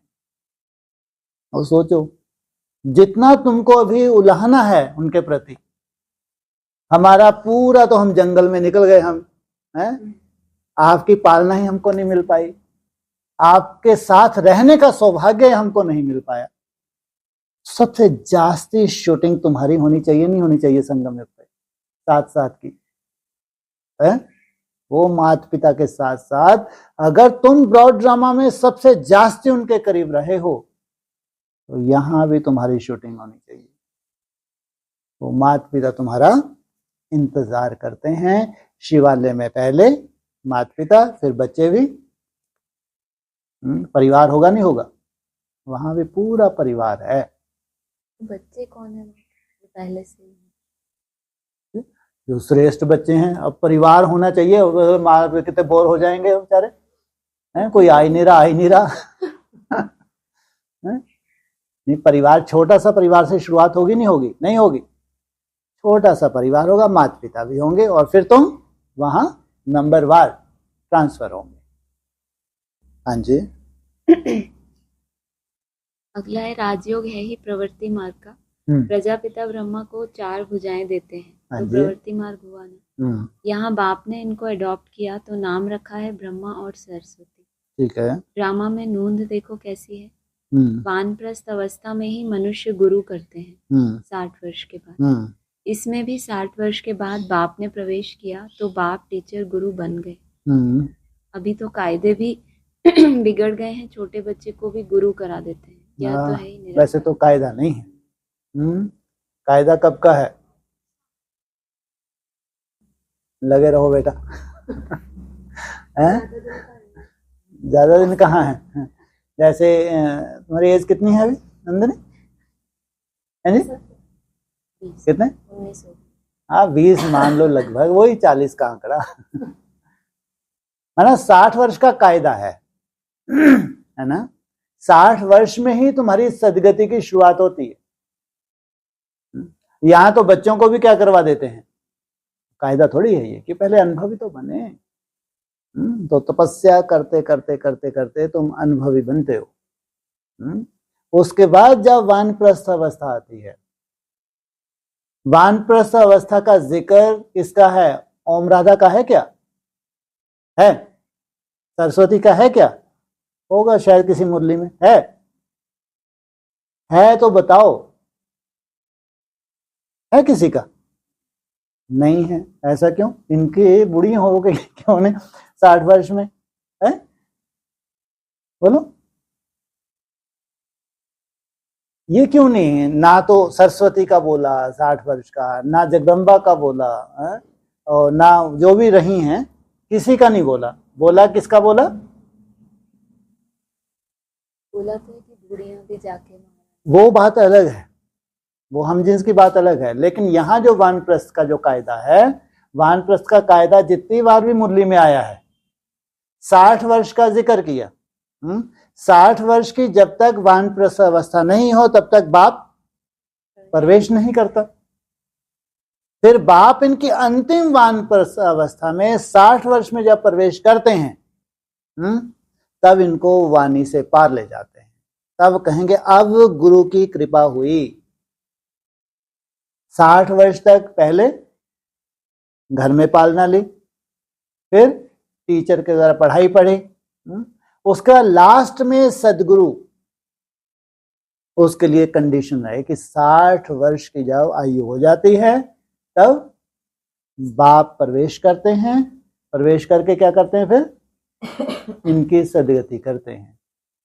तो ब्रह्मा की सदगति हुई तो साथ में स्वतः किसकी होनी चाहिए? सरस्वती की स्वतः। प्रजापिता ब्रह्मा की सदगति हुई तो साथ में किसकी होनी चाहिए? स्वतः प्रजा माता की कहो या जगदम्बा की कहो। इसलिए फीमेल का जिक्र नहीं करते। जब भी साकार मूल्यों में जिक्र किया है, जिक्र किया है जिस तन का आधार बाप लेते हैं उनकी वानप्रस्थ अवस्था चाहिए। 76 में कितनी आयु थी?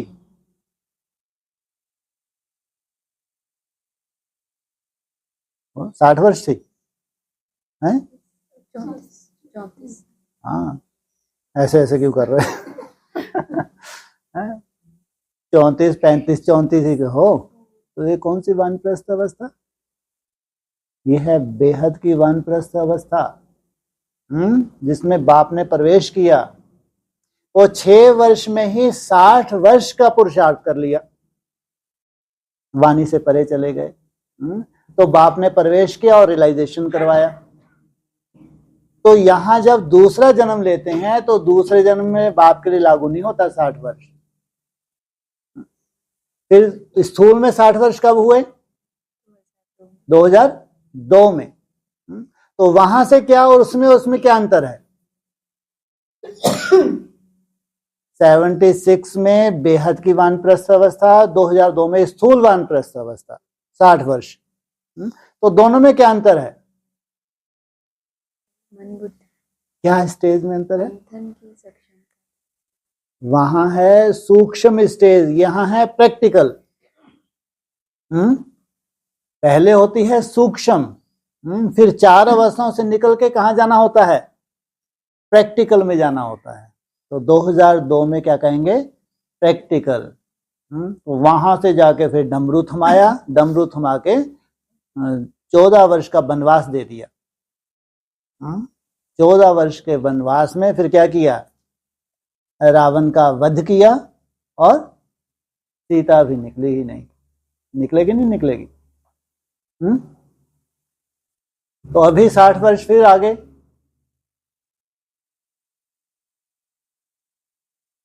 बोलो, ये तो रटा हुआ है आपको। फिर 60 वर्ष नहीं होते कभी? कब होते हैं? 2027। 60 वर्ष, 60 वर्ष का तो कायदा ही है। ये है असली वानप्रस्थ अवस्था। और इसका ही फिर अंत आएगा कभी। क्या? अंतिम वानप्रस्थ अवस्था का भी अंत जब आता है। वानप्रस्थ अवस्था की शुरुआत और फिर उसका अंत। अंत कब आएगा? हाँ जी, हाँ जी, हाँ हाँ। अरे ये हो गई ना 27 में अंतिम वानप्रस्थ अवस्था, उसका फिर अंत। हाँ जी, 31 में। अभी तो आप लोग बोलते हैं 10 साल 10 साल, तो फिर 31 कैसे हो सकता है ना? फिर सन्यास की बात आएगी। अंतिम वानप्रस्थ अवस्था का जब अंत आएगा फिर सन्यास आएगा, तब जाके अब नीचे उतरो। कौन आए नीचे? जो अव्यक्त ज्योतिर्लिंगम है, बिना सन्यास के संभव ही नहीं है कि तुम उस ज्योति में समा जाओ। सोचो कितनी बड़ी लिफ्ट मिलने वाली है। 27 में कितनी बड़ी लिफ्ट की तैयारी है सब लोगों की। इतनी बड़ी लिफ्ट हो कि सब एक साथ चढ़ जाएं। आजकल इतनी बड़ी बड़ी लिफ्टें होती हैं। सोचो एक ही लिफ्ट में 15-20 भी एक साथ चढ़ जाते हैं। नहीं तो मोस्टली लिफ्ट कितनों की होती है? 4 से 6 से, और घुस घुस के 6 ज्यादा से ज्यादा, 4 इससे ज्यादा नहीं। है जी, सब हल्के फुल्के हैं। सब हल्के फुल्के हैं, माना 15-20 के लिए भी ऐसी बड़ी बड़ी लिफ्ट होती हैं, सबको ऊपर पहुंचा जाता है। इसलिए बोला वहां माता पिता के साथ परिवार भी है, जहां जाना है। तो तुम्हारी कितनी वैल्यूएबल है ये वानप्रस्थ अवस्था। कितना वैल्यू है उस अंत की, जिसका तुमने कितने 150 वर्ष इंतजार किया है। सोचो, है ना? कोई 50 वर्ष आयु कम हो जाती नहीं, ऐसा नहीं बोला। क्या क्या पॉइंट है वो? कोई 50 वर्ष कम, कोई के 50 वर्ष भी कम हो जाते हैं, है ना? लेकिन तुम्हारे लिए क्या कहेंगे?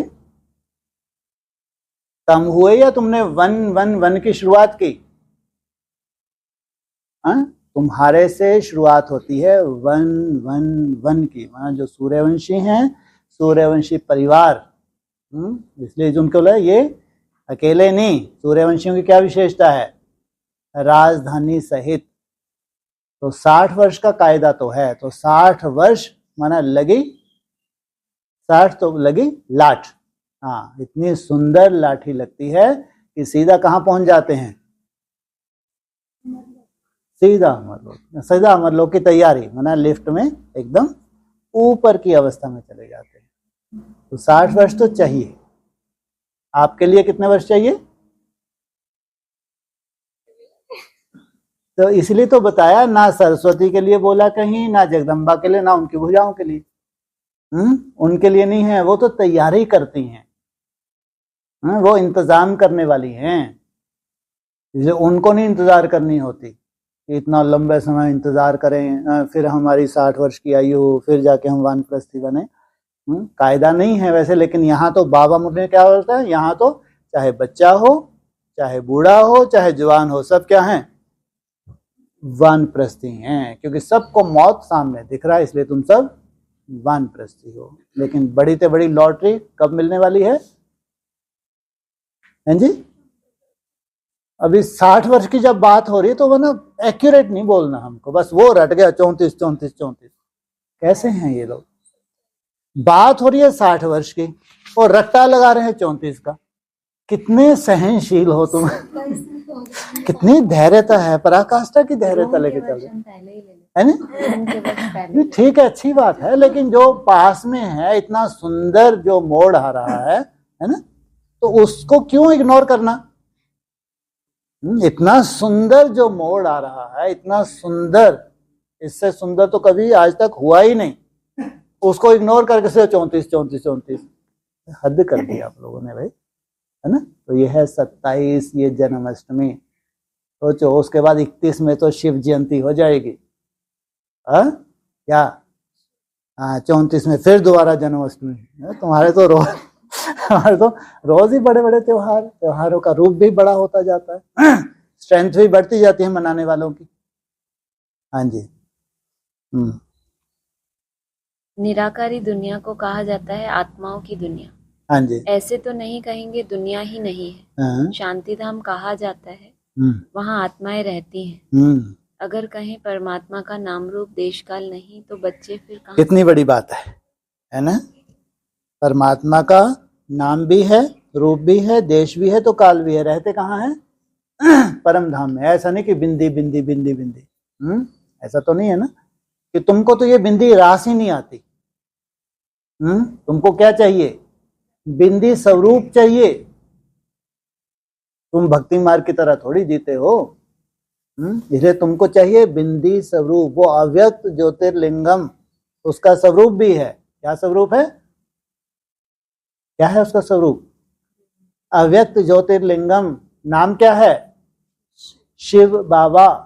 रहने वाला कहाँ का है? सूक्ष्म वतन से ऊपर। ये 3 आयाम की जो सृष्टि है, इससे तुम पार जाते हो। कौन से आयाम में पहुंच जाते हो? चौथे आयाम में, जहां दुनिया की कोई भी हस्ती, अगर कोई बड़े बड़े तपस्वी भी है ना, वो भी नहीं जा सकते उस आयाम में। सोचो। और उसमें भी सबसे ऊपर शिव बाबा सबसे ऊपर है, या चौथे आयाम में नीचे ही है? हाँ, उस सूक्ष्म वतन को भी पार करके फिर तुम कहाँ जाते हो? परम धाम में जाते हो। इसलिए ऐसा नहीं कि तुम्हारे लिए बिंदी ही है, बिल्कुल नहीं। तुम्हारे लिए बिंदी स्वरूप, तुम भी वो स्वरूप धारण करके फिर बाप से मिलन मनाते। हाँ जी, हो गया। हाँ, और किसका कोई प्रश्न? माइक ले लो, ये तो आपकी आवाज।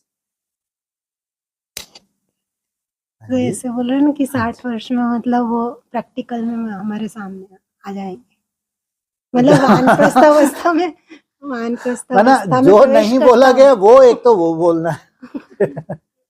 अच्छा, आपने क्वेश्चन बोल दिया। हाँ, दोबारा बोलो। मतलब ऐसे बोला 60 वर्ष की वानप्रस्थ अवस्था में। 60 तो लगी लाठ। 60 वर्ष की वानप्रस्थ अवस्था में अब जाके तुमको गुरु नसीब हुआ। कितने तुम, इतनी सुंदर तुमने पढ़ाई पढ़ी, बाप रे बाप, ऐसी सुंदर पढ़ाई तो कोई पढ़ भी ना सके। सोचो आप, लंबा समय तो तुमने पढ़ाई में लगा दिया है? इतना सुंदर टीचर जो मिला था, है? इतना सुंदर टीचर पहले कभी मिला ही नहीं था। ये दीदी दादी अपनी क्लास में कराती रहती थी। फिर तुमको मिला वो टीचर जिसका 84 जन्म नाम वाला है, वो शंकर आचार्य। उससे बड़ा तो कोई आचार्य ही नहीं है। तो बड़े से बड़ा जो आचार्य है वो तुमको पढ़ाई पढ़ाए, इतना तुम सीरियस होकर उस पढ़ाई को पढ़ोगे है? फिर जाके जब तुम्हारी पढ़ाई पूरी हो जाती है, अब तुमको कौन चाहिए? सदगुरु चाहिए, क्योंकि तुमने पढ़ाई पूरी पढ़ ली लेकिन सदगति नहीं हुई। जब तक तुम्हारा शरीर सतो प्रधान ना बने तो सदगति कहना मूर्खता है, कर्मातीत अवस्था कहना मूर्खता है। वहां कोई भी अगर कर्म भोग आ रहा है जिसका तुम डिस्कस भी नहीं करते तो मूर्खता है। क्या कहना है? हाँ, कि हमारी सदगति हो गई है। तो कितने भाग्यशाली हो तुम कि 60 वर्ष में तुमको कौन नसीब होने जा रहा है? सदगुरु। तुम्हारा वो टारगेट कि जैसा तुम्हारा सदगुरु है जो तुम्हारी लंबे समय से इंतजार कर रहा है, जो तुमको कहां ले जाएगा? शिवालय में ले जाएगा। इसलिए क्या बोला है? सतो प्रधान बन, सतो प्रधान बाप के साथ तुमको परम धाम जाना है। सोचो आप, सतो प्रधान बन, सतो प्रधान बाप के साथ तुमको परम धाम जाना है। तुमको भूलता ही नहीं है ये। तो 60 वर्ष लग गए, बुढ़ापा आ गया या और तुम यंग होते जा रहे हो? यंग होते जा रहे हैं। हमारे साथ तो उल्टा होगा। 80 वर्ष में जब जाओगे तुम तो 60 जैसे दिखोगे, 100 वर्ष में जाओगे तो 70-80 जैसे दिखो। ऐसा नहीं कि हाथ पांव भी काम नहीं कर रहे जैसे दादी का वो जीभ सी लटे, ऐसा नहीं होगा। 120-25 पे जाओगे तो आज भी 90 साल के जो होते हैं ना, चलते फिरते हैं कोई कोई मस्त, किसी की जरूरत नहीं होती उनको। ये तुम और ही तुम्हारे साथ क्या हो रहा है उल्टा है? तुम्हारी आयु बढ़ती जा रही है और तुम और क्या हो रहे हो? रिवर्स। इसमें सबसे बड़ा रोल किसका है? हैं जी? इनसे मिलो। ये तो दिक्कत ही है, फिर सब तो हिमालय जा नहीं सकते, फिर तो सब तो ऐसे बेचारे झुर्रियां आ जाएंगी यहाँ तो सबके हैं। सबसे बड़ा रोल किसका है? प्रकृति का। जिनको प्रकृति से प्यार है, जिसको अग्नि तत्व चाहिए ही नहीं। सोचो आप, ये अग्नि तत्व चाहिए ही नहीं तो इन कैसे दिखेंगे? ये 80-90 साल में भी कैसे दिखेंगे? सोचो कितनी सुंदर इनकी फिटनेस होगी, कितनी सुंदर। जबकि कोरोना का बाप करोड़ों को ले गया। क्या कोरोना का बाप रिपीट होगा? नहीं होगा? है? कब आया था कोरोना? हूबहू रिपीट होगा? नहीं होगा? होगा। कब होगा? 5000 वर्ष के बाद। इनसे मिलो। है? कब आया था कोरोना? 2019 लगभग 30 नवंबर के आसपास वहां से लीक होता है और 4-6 महीने लगते हैं जहां पूरा वर्ल्ड में उसको फैलाने के लिए, ज्यादा से ज्यादा। मार्च में तो पूरे 2020 मार्च में पूरा वर्ल्ड में लॉकडाउन हो गया था। अब उसका बाप तैयारी कर रहा है आने की। तो करोड़ों को हप करेगा? नहीं करेगा? तो उस वक्त बैठ के तुम अपनी फिटनेस करोगे क्या? कि अब कोरोना का बाप आ गया, अब अपने शरीरों को ऐसे मजबूत बनाना है ताकि हम ना लुढ़क जाएं। जाना तुमको शिवालय है, जहां कोई व्याधि नहीं है, व्याधि मुक्त। दवाई क्या होती है किसको मालूम ही नहीं। दवाई होती क्या है भाई? हमारी दुनिया में कोई दवाई खाता ही नहीं है। क्यों नहीं खाता तुम्हारी दुनिया में कोई दवाई? क्योंकि अग्नि नहीं कोई खाता।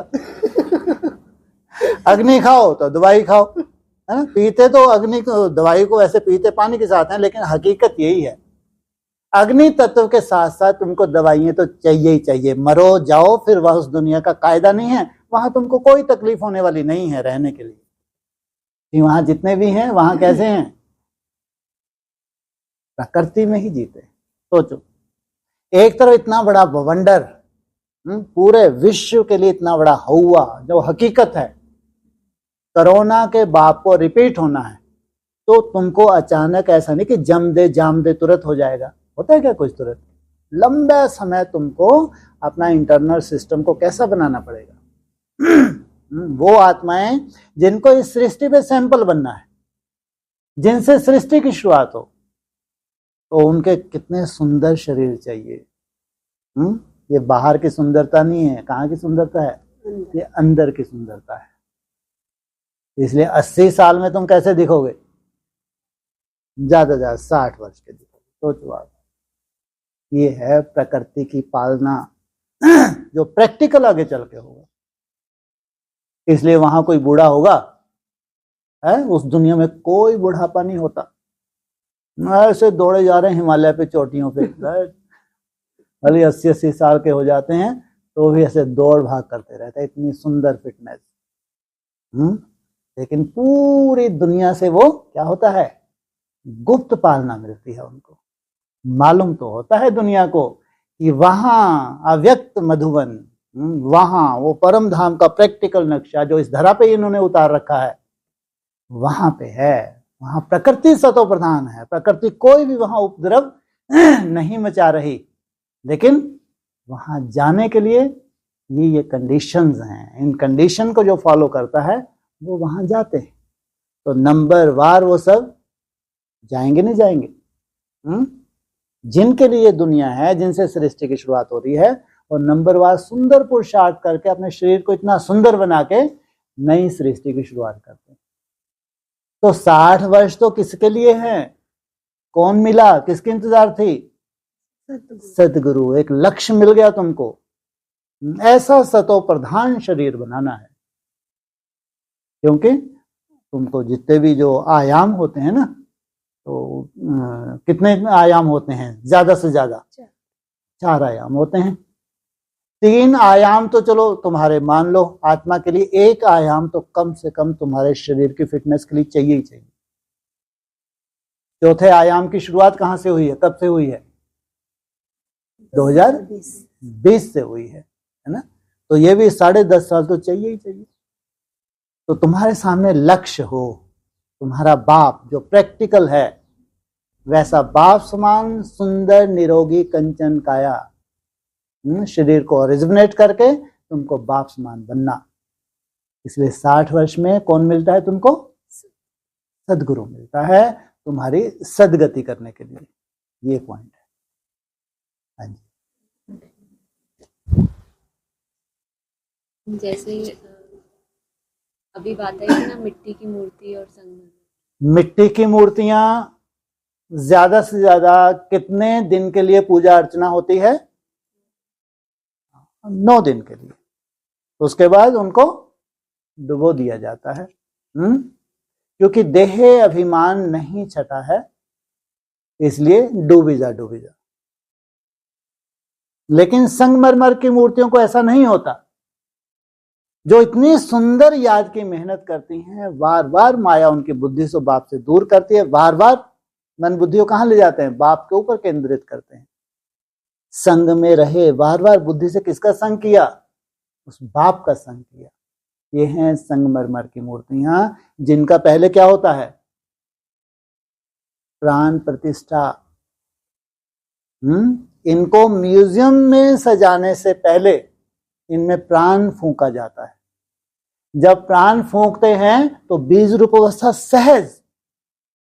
क्या?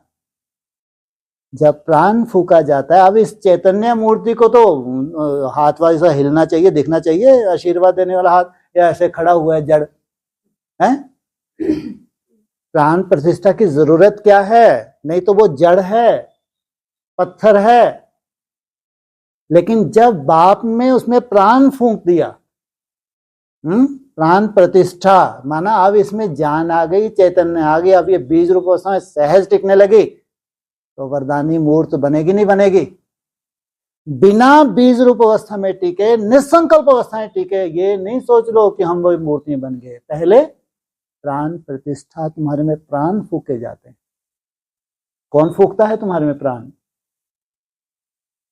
बाप। जब बाप तुम्हें प्राण फूंकता है तो तुम बाप समान निसंकल्प सहज होने लगती हो। अब पर्दा उठने वाला है। वो प्राण प्रतिष्ठा करते हैं तो उसके बाद फिर पर्दा हटा देते हैं, फिर मूर्तियों का दर्शन शुरू हो जाता है।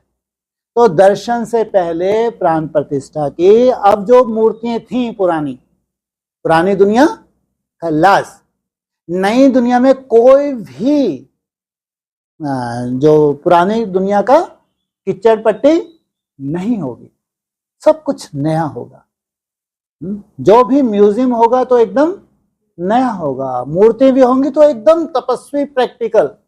ऐसा नहीं कि भक्तों ने बना के रख दी, भक्तों को साक्षात्कार हुए, ये जगदम्बा जी है, ये लक्ष्मी जी है, ये सरस्वती जी है, ये वैष्णवी जी है, इससे क्या हो रहा है? इससे कुछ होता है क्या? ये तो पता नहीं कब से चला आया है भूत लीला। तो जितनी भी मूर्ति होंगी वो होंगी प्रैक्टिकल। प्रैक्टिकल ऐसी बीज रूप अवस्था में जाती हैं तो उनका हाथ कैसे होता है? ऐसे हाथ होता है, हाथ से किरणें निकल रही हैं, आशीर्वाद दिया, खल्लास, दुख दर्द खल्लास। अगर ये ऐसी मूर्तियां ना बने, इनके संकल्प मात्र से अगर हमारे दुख दर्द खल्लास ना हो, तो ये काहे की मूर्तियां? ऐसी प्राण प्रतिष्ठा हो जाए, तब जाके इन मूर्तियों को मान्यता मिलती है। उससे पहले मिट्टी की मूर्तियां स्वाहा। हाँ जी, क्वेश्चन नहीं था, पूरा नहीं हो पाया था। अच्छा, हाँ जी, हाँ बोलिए। शास्त्रों में बहुत ज्यादा मूंझा हुआ है ना सब कुछ, बहुत सारी देवियों के नाम। हाँ जी, तो जैसे हमको बहुत सारी में क्या जाना, ज्यादा हम जाना है तो कहाँ जाएंगे? उड़ के। ज्यादा से ज्यादा अगर हमको नई दुनिया वालों को जाना है तो कहाँ जाएंगे? वैष्णो देवी जाएंगे बस, ज्यादा दरकार नहीं। जो लक्ष्य है हमारा वैष्णव संस्कारों को धारण करना, वही हमारा लक्ष्य है। उसमें सब आ जाते हैं, चाहे महाकाली हो, चाहे सरस्वती हो, चाहे लक्ष्मी हो, चाहे गौरी के रूप हो, सब समाये हुए हैं। इसलिए हमको जास्ती मूर्तियां रखने की तो कोई दरकार भी नहीं है। वो 7 तो स्वतः ही सज जाती हैं। जो देवता धर्म के पीछे जो 7 हैं, जो भी मुख्य है नहीं है अपने अपने धर्म की, उनका तो स्वतः ही क्या हो जाएगा? श्रृंगार हो ही जाएगा। देवता धर्म का श्रृंगार हुआ तो और धर्म वाले तो जैसे ही श्रृंगारे ही हैं, श्रृंगार हुआ ही पड़ा है। हाँ जी, जैसे एडवांस में बहुत सारे पार्ट प्रत्यक्ष हुए। हाँ जी, तो वो एक टाइम पीरियड में जैसे बहुत सारे आत्माओं के पार्ट डिक्लेयर हुए ना, गंगा यमुना। हाँ जी, हाँ। तो जितने भी एडवांस में, गंगा बोलो, बूढ़ी गंगा बोलो, गंगा मत बोलो। नहीं, मतलब ये है कि शास्त्र जो बनेंगे, हाँ जी, तो एडवांस के एक बहुत बड़े हुजूम ने उन आत्माओं को उस रूप से स्वीकार किया। और उससे पहले बेसिक का बहुत बड़ा हुजूम था, जो गंगे दादी कोई गंगा मानता था, वो अव्यक्त वाणी में भी आ गया। कानपुर की इंचार्ज कौन थी? गंगे। और फिर कानपुर में, जिसके कानपुर गए 76 में, वो बूढ़ी गंगा अभी बूढ़ी है या जवान है?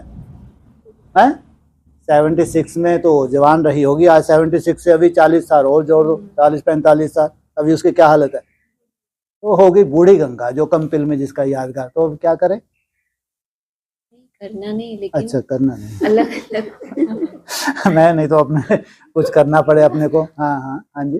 मतलब शास्त्रों में जो, मतलब बहुत ज्यादा लोगों ने तो उनको, जैसे ओम राधे मम्मा ब्रह्मा बाबा, हाँ जी, उनको राधा कृष्ण या लक्ष्मी नारायण के रूप में माना। ठीक है। तो वो आत्माएं उसी संस्कार के साथ चले गई शरीर छोड़ के, ठीक है। फिर द्वापर युग से आएंगी। हाँ जी, तो शास्त्रों में उनका भी तो जिक्र होगा ना, उनके द्वारा। इसलिए तो है, वो कहते हैं पंडित आपस में ही बहस करते रहते हैं, ऐसा तो भागवत में कहीं नहीं है। बोले तुम फलाना उठा के देखो, है ना, उसमें ये जिक्र है। भागवत का जिक्र अलग है, ध्यान रखना। उसमें 2-3 कुछ ऐसे पुराण हैं, उनमें जिक्र अलग है। ये नहीं हो सकता कि जिसने जैसा संगम युग के पार्ट बजाया है वैसा चित्रण ना हो। तो कितने कितने कृष्ण हैं संगम युग पे? कम से कम ऐसे उसको पौंड्रक को नहीं गिनना है, तो 2 ही है। इनसे मिलो, है जी, इनसे मिलो। एक के लिए तो बोल दिया, ये क्या मालूम कभी मिलेंगे या नहीं मिलेंगे। इतनी बड़ी मूंझ हो गई है। ये अड़ियल यूपी का पानी पिया है, और यूपी का पानी कैसा होता है? इनको टच से मस नहीं कर सकता कोई। सूर्यवंशी, तो पानी का असर है ना। और चंद्रवंशी की नाक देखो। हम अपना कुल छोड़ें तो कैसे छोड़ें? मान मर्तबा कितना इनके पास। तो बहुत बड़ी मूंझ हो गई, कभी मिलेंगे तो नहीं मिलेंगे। तो कितने वर्ष का श्राप था इनको मिला हुआ? 100 वर्ष का श्राप था। तो वो ड्रामा में नूंद है ना, वैसे ही तो वैसा ड्रामा घूम रहा है। तो अगर श्राप ही है 100 वर्ष का, तो ये मिलेंगे कहां से मिलेंगे भाई? कहां से दिवाली मनाओगे तुम? माना 100 वर्ष तो बिछोड़ा रहेगा ना। एक तो ये हो गया, इनसे मिलो। फिर एक, हाँ जी, हाँ मना जहाँ फूल खिलते हैं, गार्डन में आपस में मिलते हैं, बगीचा, अच्छा मैंने गार्डन बोला अच्छा आपने गार्डन में मिलते हैं, महलों में जाते हैं, है ना, ऐसा दिखाया है। माना उनको साथ साथ दिखाया है या अलग अलग दिखाया? उनकी एज का जिक्र तो है। कितना एज का जिक्र है उनका?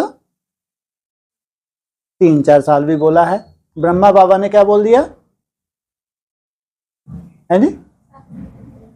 7 जन्म। अरे उसमें साकार मुरली में और क्या क्या है जिक्र? 3-4 साल, 2-3 साल भी बोला है और 8-10 वर्ष भी बोला है। तो माना इनकी एज में डिफरेंस है। एक ये आ गए, इनसे मिलो। और एक 7 जन्म लेने वाले। सतयुग में जो बच्चे हैं उनका डिफरेंस बहुत कम होगा। तो उनका भी जिक्र आया है। तो पुरुषार्थियों का अपना अपना पुरुषार्थ, वैसा ही चित्रण और वैसा ही ब्रॉड ड्रामा में शास्त्रों में उनका जिक्र होगा।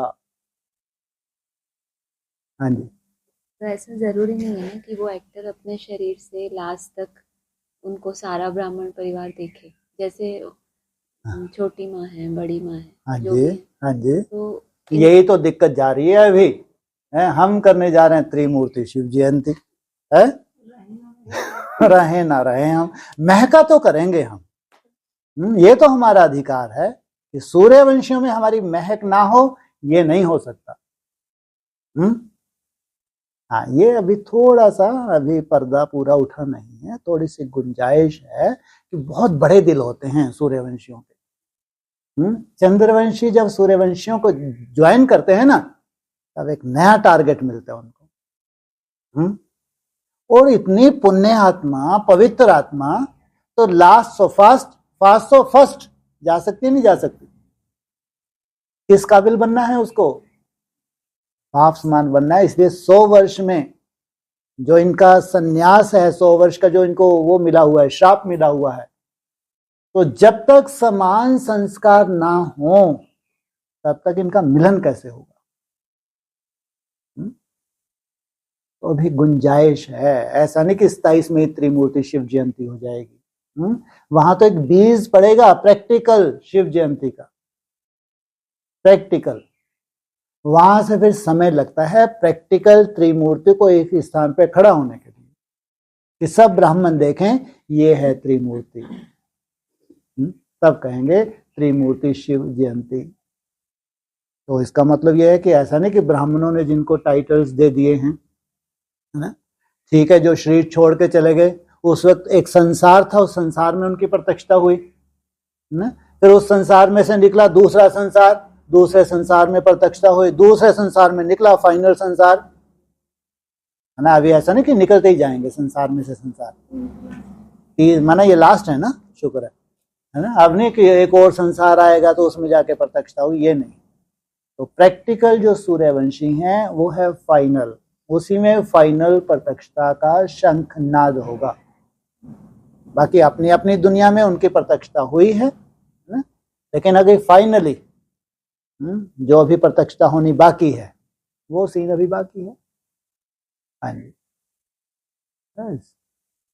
बोलो।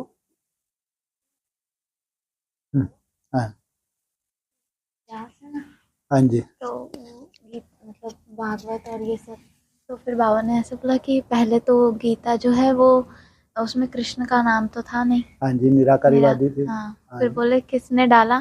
तो फिर बाबा ने बताया कि ब्रह्मा बाबा ने डाला होगा। हाँ, व्यास तो है सबसे बड़ा धूर्त। क्या है? ब्रह्मा बाबा तो बेचारे बच्चे बुद्धि थे। ब्रह्मा बाबा क्या थे? बच्चा बुद्धि। इसको धूर्त क्यों बोला है? इतना व्यास भगवान कहते हैं, मुरली में भी बोला है, सोचो। मुरली में बोला है, धूर्त भी मुरली में बोला है। और व्यास भगवान ये भी जिक्र आया है। और इसके उससे गीता निकली, क्या बोलते हैं वो, हाँ इनसे मिलो। व्यास ने जब प्रसाद बांटा तब ये गीता निकली। तो धूर्त क्यों बोला? कहानी सुनाता है, तो कहानी सुन सुन के तो यहां पहुंच गए हैं? बच्चा बुद्धि जब व्यास होता है तब वो कहानियों को खुद भी अर्थ नहीं समझता, इसलिए बोला है कृष्ण के गर्भ काल में भी जो मंथन होता है ना, उसको ही नहीं मालूम। वो ही मंथन फिर भविष्य में प्रैक्टिकल रूप धारण कर लेता है। जब तक वो मंथन प्रैक्टिकल रूप धारण ना करे तो क्या कहेंगे, ये क्या है? धूर्त माना जो खुद ही ना समझे, वो बड़ी बड़ी बातें करे, समझ खुद ही नहीं पा रहे, बातें बड़ी बड़ी करे, तो इनको क्या बोला? धूर्त। इसलिए बोला बड़ी बड़ी बातें हैं जी, बड़ी करेंगे, हमारा परिवार जीवित रहे, परिवार खुश बना हुआ है, चेहरे पे सबके खुशियां छा रही हैं, तो ऐसी कहानी सुनाने में, वो भी रात के समय है जब पूरी दुनिया सोने जा रही है, ऐसे इनको उठा के रखना है कहीं सो नहीं जाए। गलती से अगर नींद लग गई तो मालूम पड़ा अमृत वेला ही निकल गया, तो जगा के रखना पड़ेगा, नहीं पड़ेगा? वो तो सुलाने के लिए कहानियां सुनाते हैं, यहाँ जगाने के लिए कहानियां सुना रहे हैं। तो फिर वो कहानियां भी तो वो शिव बाबा जाने। हाँ जी, ठीक। और कुछ? चलो, ओम शांति।